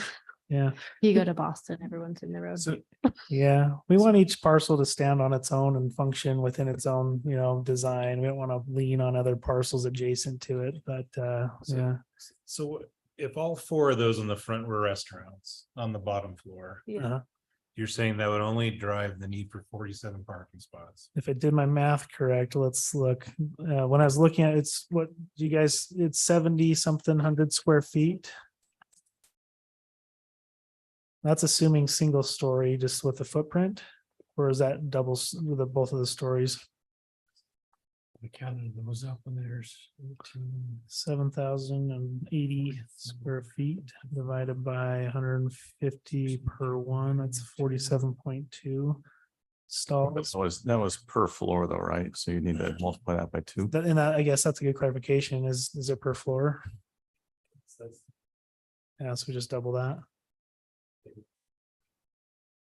True. Yeah, That's true. like we're not, but there'd be Yeah. 4 apartments, Or- or would you do more? It could be a Yeah, nest or a law office or. Upstairs. Or it could just be a single story restaurant. Sure, just with high windows. Double story restaurant. Those are fun. Design. Snapfish, that's yummy. Mostly you're not gonna have retail or restaurants. Yeah, Yeah. So if worst case scenario, it would be 94, which I think the intent is not that. I'm just, and I'm not, and it's not a question for this applicant, it's just, engine. I'm just looking at those, 4 restaurants of. What's the frontage on each of those potential restaurant areas? Is that- The width. Is that Yeah. correct? I think they're each 40, 50 feet in width. Something like that. Kind of what you'd find on, small. Like if you're doing, kind of like outside the Lee's. Yeah. You mean the locales adjacent to Lee's, not in the, not those in the front? Correct. I'm thinking about like Cup Bop or Adorn It, those locales next to, Winco, yeah, that's a good example. Yeah, I'm just trying to size it. I mean, these are not a Texas Roadhouse restaurant size. I get that, and because they have. It's like a Dunkin' Donuts in front of ours. I think that's a good size where we got the Five Guys and the Dunkin' Donuts. We've got the El Toro, I think takes up 2, right?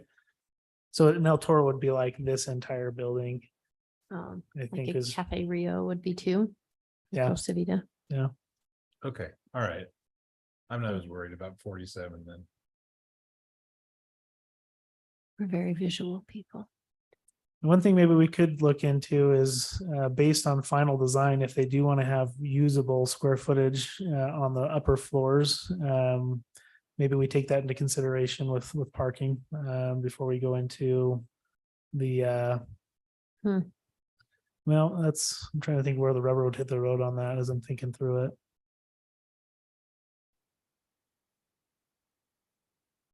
It wouldn't be part of the plat. I mean, maybe we just say, as part of the site-specific design review, as we get into each building specifically, we look to see what the finished upper floor would be and whether we're exceeding our comfortable limit for parking. I don't know. That's maybe an idea as we hone in on some of these details. Because I've never lived in a space like this, do the tenants tend to park those front row spaces right in front of the building? Because that's what seems interesting. I see like 8 stalls being filled with the tenants and then all the people going to the restaurant, or I just haven't lived in this type of setting.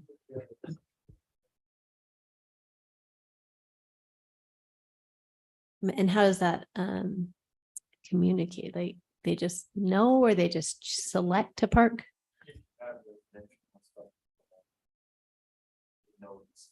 Oh, you just have them say like, no parking.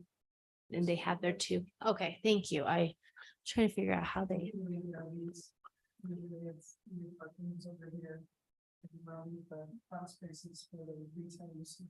Thank you. So here's an example here locally. This is south end of Logan at the Y. I'm thinking about there's the Costa Vida, the Jersey Mike's. I forget what's in this one. Is this Starbucks? But you know, just from an eyeball perspective, this has two restaurants in it. This has one. We can maybe count the spaces here to see what the ratio might be. But as I look at it from a bird's eye view, I it see. looks like these are have fewer parking spaces than the frontage here for these four, or be fairly similar. 1, 2, 3, 4, 5, 6, 7, 8, 9, 10. There's 18 spaces for this single business. And I think If that you we count that This- last row for the units behind, then I think we would be about on par with that, or even a little yeah, less. if we were to cut it off right here. So the front could stand on its own. I mean, we could look at it from a very specific, start counting different comparables. I think it's close though. Yeah, And what is the size of a parking space? What's the size of each parking space here? The traditional. Say again, 9 please, foot. I was moving. 9 by 18. Yeah, it's the traditional parking stall size. Yep. And then the closest between the two lines of parking, one of my frustrations is you get in there, somebody pulls the side of you and you can't get out unless you jockey back and forth and back and forth and finally work your way out. So 20 to 25 feet. Yeah, 24 between the lines or between the parking spots. yeah. So this distance here. Yeah, that distance between the parking lots.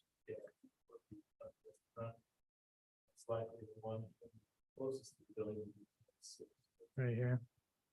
Okay.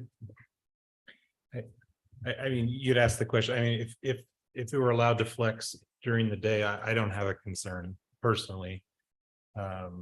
With this, I can see how others would, but I don't. Yeah. And if feel it like it's becomes an gonna be- issue, I think active parking management might be a solution. With the Three Peaks Medical, I think the only way we could ask them to actively, manage their parking is to ask each of them to park off-site and provide some off-site parking for their employees and reserve all the on-site parking for their guests. Are we allowed to do that? Scott. That's a good question. Maybe a few years. They've got a field to the east that they could park on. Yeah, I mean, So, technically they're parking on the right of way, and so it's not that it's illegal, but it's a bit of a mess. it is illegal in the winter. yeah. Yeah.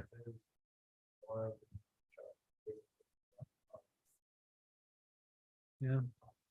Yeah, one thought I was kind of thinking about is if we do have our burn, I think it could be, maybe we lop off 2 units on either side and just find 4 or 5 extra spaces here or there, because it reduces the square footage and the demand, but we're also increasing the parking, so we quickly get our parking ratio higher. Well,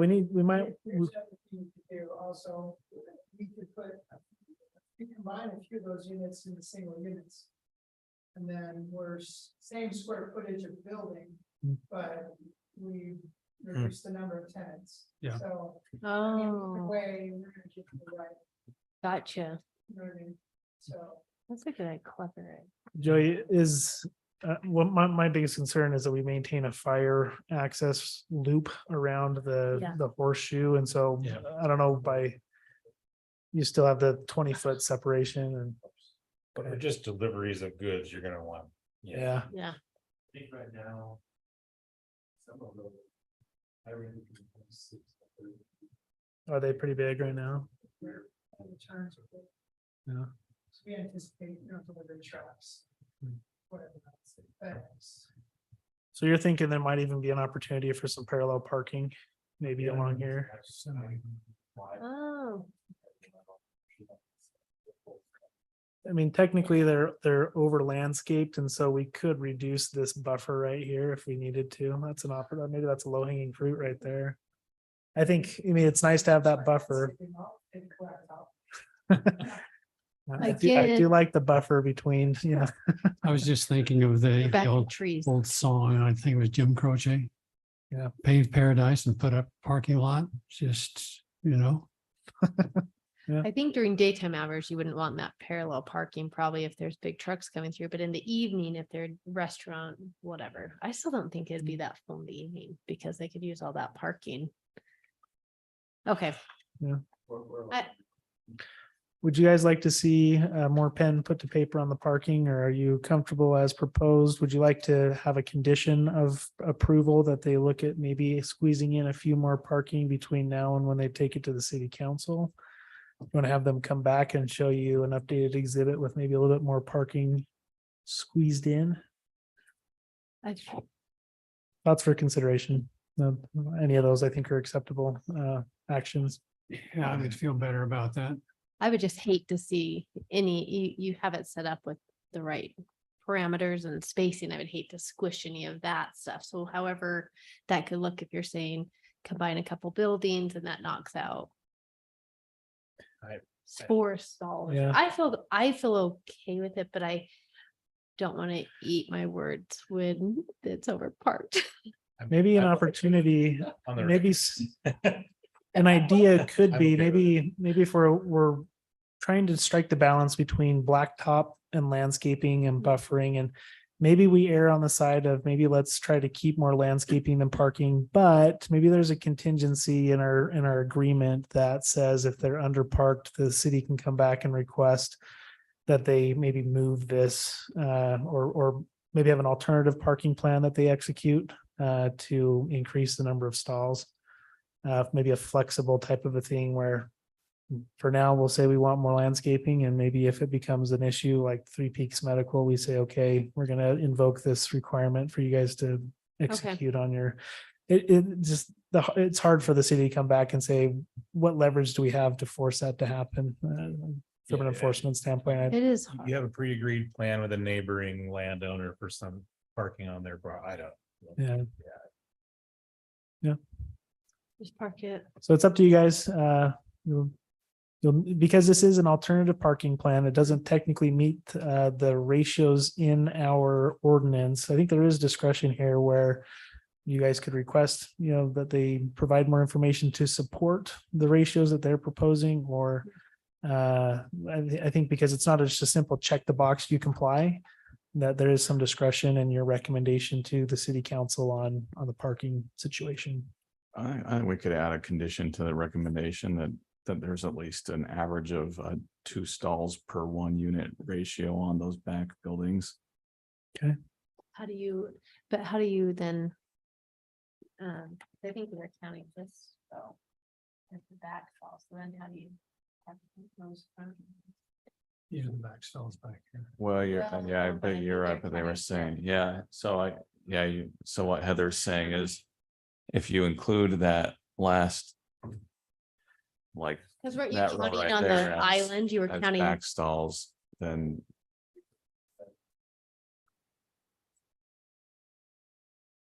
so even without those stalls, in the worst case scenario that you have restaurants on all 4 of those storefronts, you still meet the minimum number of stalls necessary there. Yeah, The depending on the 94 or upper whatever. story variable that we were kind of You'd chatting be- about. so 181 meets. Joey, do you know if we were to draw a line right here between the middle of the stall, do you have enough parking stalls to the north to where you have 2 per unit? 1.9. I mean, I actually don't really care where the line is personally, because people can walk over Yeah. it. But- South side. Upstairs. 2 per. Yeah. Is I that like a, is that a reasonable condition of approval that they show that on an updated exhibit? Did I they think so. move that, did they move that line over? Or just add it's really Just like add a couple. a handful more parking spots on that. Do it. Well, and, to the west of ours, where, IFA is egregiously overparked. Yeah. Right next door to us. And while we may or may not have a cross access, it's not gonna stop people from parking. I just think eventually IFA might build something else on that excess parking space they have right now. Like, tell me, do those islands, I don't know what you call them, at the end between the two units, the white bubbles, could those just be stalls, or are those, are they not allowed? That's a city requirement. for legal compliance. I didn't mean to Yeah. ask that. They, I did not mean to ask that, Scott. they do have to. I have just wanted to landscaping and- test them if they knew parking. the rules of the city. There you go. Yeah, They no, that's, do. they do have to have landscaping on their parking lots, so those are Okay, not okay. opportunities. So I was gonna say that could be for, Creative thinking, I, I need to, I'm so sorry, Scott. you're fine. That area on what is it, the last? That. The west end on Right that, here, no, up here, go for The it, cute left, trees, the cute tree area. the left, bushy. the one word, that one. But there has to be a What is certain- that? Is that required too? garbage dumpsters. Yeah, that's probably, you have to have Ah. that. You probably need one of those. Okay. Another one in the back. Okay. We didn't All right, know I think we've talked planning about area parking or to what that death. was, So, Yeah, let's. But it sounds like we kind of came up with maybe a condition that there's a minimum of 2 stalls per unit in the rear and that the front have enough to be, what was it, 87 spaces for whatever those end up potentially being. So if they can show that, that'll Yep. be By satisfactory. more spaces or combining units or. yeah. Okay, Okay. If we decide to go this way, we can do it. so Scott, on that one area, they have Think to so. have that cement thing between those two units. Yeah. This one's right here, No, the next one over. this one, That one, those ones right there. I was just thinking of yeah. a truck turning through there, but you don't want that to happen anyway. Well, we require that there be landscaping islands in our parking lots. That's a requirement in the code. Like even if it's all over on this end, it has to be on every. Uh-huh. I just, Yeah, just curious. no, it's a good question, but yeah, no, that's a requirement. Just for that one area was my one. Like I like the other ones. I just. was Yeah, that's curious. 4 parking spaces, right? I'm just saying, it seems like a great turn through for the FedEx truck. Yeah. It's size for it. Yeah. They can get in. He designed it that way. Okay. Yeah. true. Would it make, Okay. Yeah, I not a believe you'll problem. figure it out. The truck should be able to go all the way around. without Without. angst? Yeah. All right. Anything Keep else the in a eye- staff report to go over? Depends on how detailed you want to get. No, Because this is a city center project, there are a lot of standards, a lot more than any other place throughout town. I've laid it out throughout the staff report, and I believe that we have compliance on what we need to see. Let me see if there's anything in here I think that specifically we would want to talk about. Lighting, yeah, they'll have to have a lighting plan. One thing that with their lighting, their outdoor lighting has to be dark sky compliant, so downward directed, full cutoff, not trespassing on adjacent property. So that's simple for us to review because we have a lighting element that is in our standards. So we'll just have to use that lighting element. Screening, we require that there be screening between a use and a residential use. There is not an adjacent residential use here, so they don't have to screen, although their landscaping plan shows great screening with the amount of trees around the perimeter. And I think that that's beneficial because it's going to be a busy area. There's people coming and going, headlights and all sorts of stuff, that it'll be nice to have some screening. Towards the north, there could be residential. As you'll recall, the parcel to the north is zone city center commercial. There is an opportunity for residential in that zone. And in the future, there might be an opportunity for more residential in that zone than what is currently zoned today, if we decide we want to maybe up that zone at some point in the future. But regardless of how many units will be there, residential is a component of what could happen to the north, and that's beyond this property line. So do you guys plan to fence this project? Is that something you've talked about or thought about? Well, we haven't got there yet. Okay.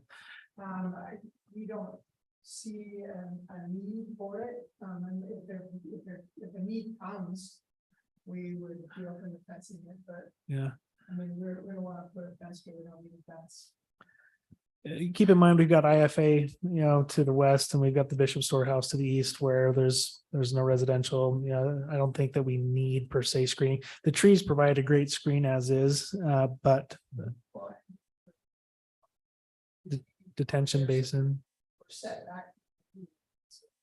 We're set back on the trees, and we got a setback with the pond, and we got a additional setback with the parking and driveways. So you're a long ways from that potential residential use to our actual building. That people are. Yeah. So I have not recommended in the staff report that you have additional screening. I said, maybe let's talk about it. If you feel like there's a need for it, then we can maybe request it on that north property line. It's not a Nice. requirement technically in the code because there's not adjacent residential development. Okay. I think that's about it. There's more in there, but I think it's demonstrated compliance. There are some staff recommended conditions. So if you are comfortable making a recommendation to city council, I would recommend in your motion that you adopt the facts, findings, and conditions of the staff report. But also feel free to add more to that motion if there's a condition like we had talked about the parking as an additional condition of approval. Or anything else you feel like is needed in order for it to comply with the code. Keep in mind, this is an administrative decision. Okay, it's not legislative. So they have demonstrated compliance if they satisfy the conditions in the staff report. If they don't satisfy the conditions, there are areas where they are actually out of compliance, like the materials need to be changed for it to be compliant. But if they follow those conditions, it would comply. But it is a recommendation to city council, and city council will be holding a public hearing and also will be making a motion to either approve or deny at that point. Okay, and this is the first stop. Obviously, we know that it's going to go to subdivision and then site specific design review for each building as they request a building permit. Okay. Any questions or other discussion there? Any other questions for Scott from the commission? No, I think we Then do want the we, parking situation to death and, does anyone want to submit a motion? will you remind me the detail of the parking stall? Like what was? Yeah, I think we're gonna have the specific? condition that it would include, the parking would include 87 stalls for the south section. And then 2 stalls per unit on the 2 north buildings. There's no. Did I catch that right, I Gavin? think that seems more than. Is that right? Let me do some quick math real quick, guys. So 12. we've got 56 units. That'd be 52, 190, Okay. 52. 52, that's right, 26 per building times two stalls, so that's 104 plus 87. They're showing 181, so they need to find 10 10. parking spaces, if that's Okay, the direction. Or that Okay. would work as well. Right. So So you would reduce 5 units is kind of the idea. One of the two, or a combination of both. So you could simplify it by saying. A net A gain total. of, a net gain of 10 units or 10 or parking stalls. or reduction in tenants.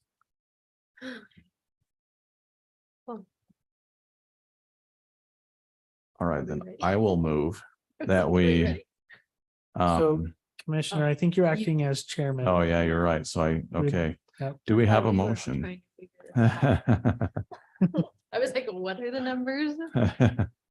Okay. I would motion then that we adopt this, no, what's the right word? Provide a Recommend. positive Provide a positive recommendation. recommendation to the city City council council. but with the facts, findings, and condition that the staff report provided today with an addition of 10 parking stalls or reducing the number of units by 5. Which just means combination. the combination of whatever, however we get there. Does that make sense? I think we can be able to make that a motion. I think that Did- sounds great. Capture that, Marie? Do we Okay. need to Do I need to read identify my what we're notes? talking about? No, you're okay. 2 per unit. Okay, Maria, did that make more sense? Yeah. With the addition? No. 2 per 2 per unit unit parking. on the north buildings and then 87 total on the south. A is I total of think what we were saying. 191. Okay, If you'll read back what you've got, I might second that. did you get it quick enough? Right down.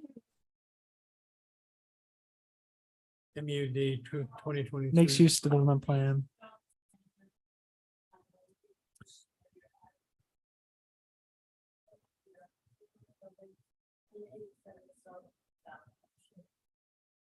In addition to all the facts, findings and conditions in the staff report. Yeah. I second Okay, that so motion. Motion from Heather, second from Gavin. All in favor? Aye. Aye. All right, it's Wow, that got unanimous, really unanimously Well done. passed. My stall. All right, guys. So Just- Thank you for your. Just so patience and your everybody- input and so- Yeah, thank you. Yeah. Thank real you. quick, so you guys are totally welcome to take off after this. We have one more agenda item, but I just wanted to let you guys know the next step in the process for this project is a public hearing with the city council. The city center code is unique. It requires that they post a sign on site, weather resistant, 24 by 36 or something like that, or 36 by 48, I forget. At least 2 weeks prior. So you guys can go ahead and get that posted and we will. It'll be the first meeting the city council has in September. Oh, So it's got to be posted at least 14 Is it days the prior. second Wednesday or first? probably is it for the Labor Day? Did you change it? Oh, okay, okay. 13th of September. Joey, there are 6:30. Yep. Joey, there are some requirements on that signage, so maybe get with me before you print it and get it posted, so we make sure we meet those minimum requirements. But that's the next step for the development plan, the mixed use development plan to be approved. If approved, they then need to go and submit a subdivision application and go through the actual process of dividing the parcel. Okay, Okay. very cool. Well, I just want to say I appreciate your willingness to invest in our community and thanks for bringing your capital and plans and ideas. Agreed. Thank you, guys. Quick question. I didn't hear your names. I'd like to know who you are. Isaac, Bundy. Bundy? Yes, sir. Okay, you're related to, is it Aaron Bundy or? I do have some more famous cousins, yeah. I'm not sure. No.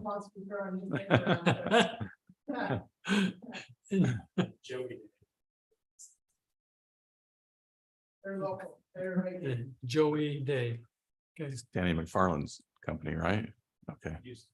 Oh, is it not anymore? Okay. Oh, I didn't know that. Okay. Yeah, I love this area up here. I got my underground from the bus station, so I'd love to eventually move up here, but I've convinced my wife first, so yeah. she's from Salt Lake. She You gotta wants- grease up your snow shovel. The heated driveway. Yeah, Oh, you could. You're driveway.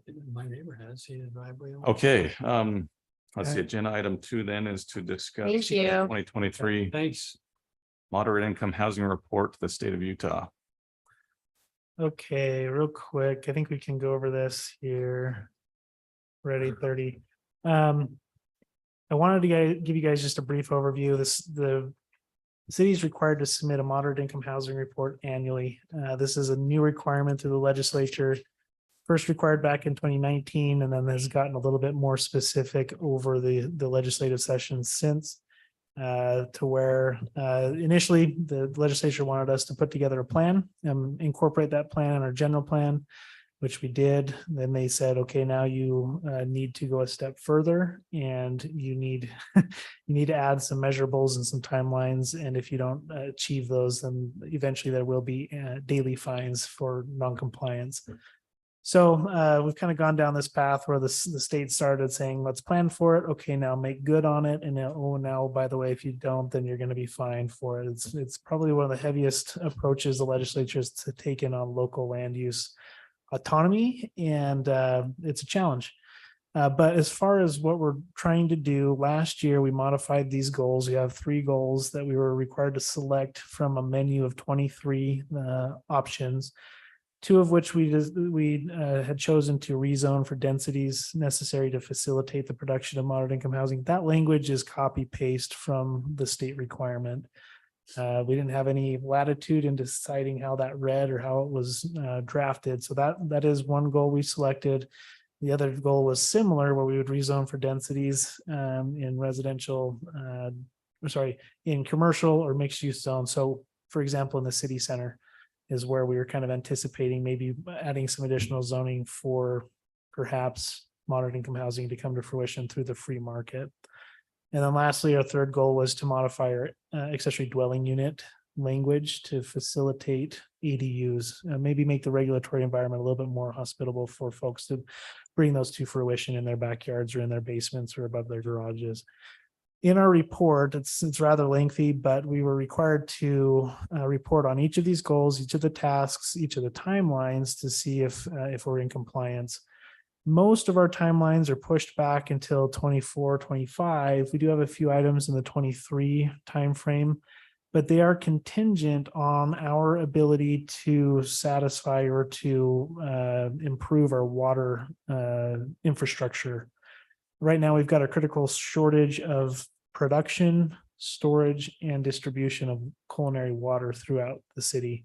If you sit through any of the presentations from our water operator and our public works department, you'll understand that we've got just enough culinary water during the peak demand months, like right now, mid-August, just to keep our existing flow going, trying to keep our existing residents satisfied for the demand. We have water restrictions, as you guys are probably aware of as residents, where you are required to water on particular days so we can spread our resources out evenly distributed throughout the city. We're trying to improve our water situation to where we have a little bit more robust and more redundancies in our distribution network. The city has drilled a new well. We're doing that project over the past several months. That well is complete. We're building the well house and installing the pump on that well, but we don't have anywhere to push it as far as additional storage or distribution. We're still working on those components of our water infrastructure as a whole. So in our moderate income housing goals, we said we would work with between the Planning Commission, City Council on identifying areas for rezone once we had a better idea of how much water we had. Now, the critical shortages are more specific to the upper bench in some of the eastern portions of the city, and it's less critical towards the west side of the city. But it's still, it's not as robust as we would like it, and we want to make sure we don't have all of our eggs in one basket, so to speak. We'd like to distribute and have some redundancies in our system. But we'll hold some discussions and decide where maybe some upzoning might be adequate, or where it might make sense, or where it could be accommodated once that process has been complete. So in our timeline, that's around 23, 24. That timeline is probably going to be needing to be stretched because our water infrastructure is not complete. We're still looking for funding opportunities. It's extremely expensive to build water storage tanks and distribution lines, as you probably know. So that's one of these timelines where we need to start pushing on the gas so we can have some of these discussions. Our other strategies, as far as working with developers as they submit rezone applications, our report to the state basically said we have not received any rezone applications, so there were none for us to consider. Having discussions with developers to try to understand how we can help them bring product types that are able to facilitate moderate income households. And we've had some of those discussions internally when folks come in doing due diligence. This particular applicant was one that we spoke with to say, is there any opportunity to mix in some housing on some of these upper units? And maybe, will they be priced at price points that are moderately affordable? Probably not. But it wasn't required of them. Our zoning doesn't require housing in the city center zone. So it was a discussion that we had looking at maybe an opportunity, but it wasn't a good fit. Lastly, we have started working on our ADU ordinance. That was one discussion that we've held a work session and a public hearing on. Unfortunately, we weren't able to push that past the finish line in order to indicate to the state that we had completed that, but that's okay because our timeline is in 24 and 25. We started that discussion early because of some issues we had discovered in our code that needed to be fixed. We still need to fix those for our ADUs. And so I saw that as an opportunity to maybe start on this goal, maybe a little bit more preemptively. If we're going to open up the book and touch the ADU ordinance, we might as well address this. So in the report to the state, I have indicated that we have started on this process, and we'll see it through once we have some more information to discuss as a planning commission, city council. But I want to just kind of give you a quick overview of where we're at, what our goals indicate. We do need to make some progress on this over the next year or two for the state to keep us in their good graces. As of this year, we will see if they come back and say that we are still in their favorable graces for funding opportunities for transportation funding. That was the first carrot that they basically put out there to say, you need to do this, otherwise you're not eligible for funding. Next year, if we aren't in compliance, that's where we will have $500 a day daily fines. So it is critical. We'll see what the legislature does with this session, if it remains the same or if it becomes even more strict. We don't know. It has followed a more and more strict trajectory from its onset. So Remind me, Scott, who is the accrediting authority to verify compliance on this? So it's an interesting location. It's under the Division of Workforce Services, Department of Community Development and Housing, something to that effect. I forget the name. It was kind of tucked into one of these departments kind of strangely when they first put it together, but Department of that's going to bug me. Workforce Services, Division of Housing and Community Development. That's the one. It's a bit of a mouthful. It's housed in a weird place under Department of Workforce Services. Okay. So they're the ones that we're reporting to. They're the ones who are we're emailing back and forth with. So, And have they been pretty responsive so far? they have been extremely punitive and very how do I say this professionally? Difficult to communicate with. I mean, they look at it very letter of the law. They are looking at it from, I thought that the way that the bill was written provided some latitude and for some creative thinking in our goal setting. There was a catch-all a la carte menu item to say any other goal that you as a community believe will facilitate moderate income housing. I thought that was an opportunity for communities to see the unique variables in our community and play off of those. And turns out they were very against that, this Division of Workforce Services. And they came back and they said, no, you need to copy and paste into your plan from this a la carte menu.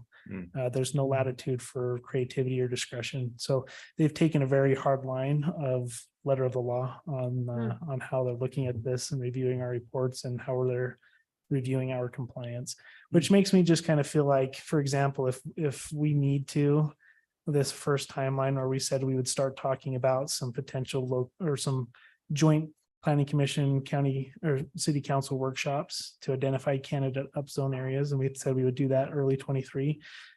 I think we might need to adjust our plan to say, no, we're going to do that in 24, 25 instead. It's one of those things like a whack-a-mole. Well, if we're not quite ready, we'll move that. So it's tough. So Yeah. if you complete a goal, do you still have to have three? So you have to have yet another goal? That's where it's kind of gray, right? For example, our third goal, when we first adopted our plan back in 2019, we said we will create and allow for detached accessory dwelling units. This language changed between 2019 and 2022. Initially, it just said allow for accessory dwelling units, create an ordinance and allow for them. And now it's saying a little bit different, where it's saying now you need to reduce the regulations to these accessory dwelling units. So in our first task, 3.1.1, we said create and allow for internal and detached accessory dwelling units. We've done that. We have those ordinances. We need to improve them because we have internal issues, but they do indicate they're complete, and they haven't told us you need to go select another goal off of the menu list yet. That might be something they do in the future. Say, yeah, okay, well, once you're complete with your goal, you need to ditch it and find another one. it's a moving target and it has been since 2019. It's been a very burdensome, time consuming item that municipalities have had to work through. Yeah, Uh, heavy-handed. They ask in the report, what issues have you run into? Or what stumbling stones have you run into? And I've made it very clear to them that staff time availability resources is extremely limited in small communities such as ours. I feel very poorly for Hyde Park. They just passed the threshold where they have to comply with this now from their population size. And they don't have an on-staff planner. They have a volunteer planning commission such as yourselves. They have a single administrator who is trying to do this in addition to all the myriad of tasks that they are trying to do. So they're asking a lot, and it is a very time-consuming element that the legislature is requiring. And this is not the only one. In the next couple of months, we're going to have to start talking about how we overhaul our entire development review process. That is mandated by the legislature, was this last session, and it's due to be completed by February. So we need to switch gears and start working on that here pretty soon. A lot to do. Not a Thank lot you, of Scott, time to for do it. your staying on top of all this and for your work Yeah. towards this. For sure. So that's, I just wanted to Say give you an thank to Alan, update. too. I'm sure Let's this is not dragging you into some yell of at this too. No? Yeah. Thanks Okay, for So typing the notes. up. Go ahead, Gavin. I'll ask you later. I've lived here in Utah now for 5.5 years, and so I don't know all the politics of why the state legislature is doing this. I don't know. Maybe that's a conversation for after the meeting. But Yeah, there's some nuances there. Okay. Yeah. yeah, I think if you look at the occupation of most of the people on the state legislature, you'll start to see a common theme. They're all developers. One of Okay, the, oh, go ahead. well, just to speak to that real quick, one of the items I had mentioned in the report was that most of the goals are very heavily focused on zoning and trying to address the supply and demand element of our housing crisis. And no one's going to argue that, you know, if you raise supply, then the demand goes down, and maybe prices come down a little bit or they at least stabilize. But that's not the only variable at play with moderate income housing. One thing I've kind of indicated is there's a lot that's going into our inflated house prices, you know, from labor availability, materials. Part of, you know, the affordability equation is just what are our incomes? Well, you know, have salaries raised proportionally with housing prices, and they haven't. Utah salaries have held pretty flat over the past several years, and housing prices obviously have not. So that's one component that isn't even addressed in this moderate income housing plan through the state. None of the goals were focused on economic development. None of the goals are focused on, you know, how do we reduce the labor shortage? How do we do some of these things locally? So there's a lot going into it that I don't think is being addressed, but Yeah, Thank you. thank you, Scott. Any staff business or other items from staff discussion?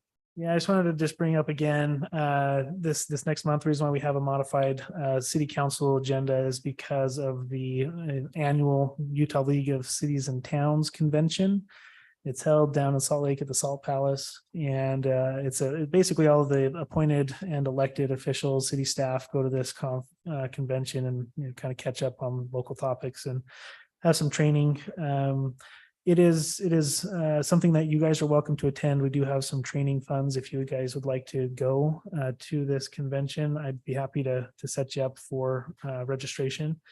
It is September 6th through the 8th. So that's Wednesday through Friday down at the Salt Palace. I typically drive down each day and come back each day just because I'd rather, you know, spend the time with the family. And we're happy to do carpooling. If you guys are available, want to carpool down, that's available. Some city councilors will do a hotel stay, and we do have some funding if you guys would like to make a hotel stay. But you need to let me know so we can get you registered. So if you think you have availability, would like to attend, let me know. Can you, if we could only attend one or maybe two of those days, is there a, Yes, I think that there are 1-day registration options or 2-day registration options. Yeah. okay, so the first day or the second day would be the primary target. Okay. Yeah. Let me know. We'll figure it out. We'll get you registered for whatever you're available to attend. And so the planning commission meeting for September that would have been on the 7th is getting pushed to, So that was, yeah, the next 14th. thing I wanted to chat with you guys about. We typically would have met on the 7th and the 21st, city council on the 6th and the 20th. City council is looking to do the 13th and do a single meeting in the month. They may hold another meeting if there's, if business is backing up. But if we want to kind of be consistent with their meeting schedule, then we would meet on the 14th instead of the 7th and the 21st. Does that look accommodating for your most schedules to get a quorum on that date?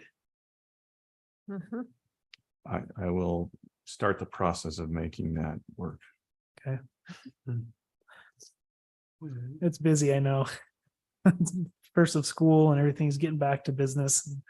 It'll be a busy time. Right. Yes, yes. Yeah, the town might get around when it's supposed to be.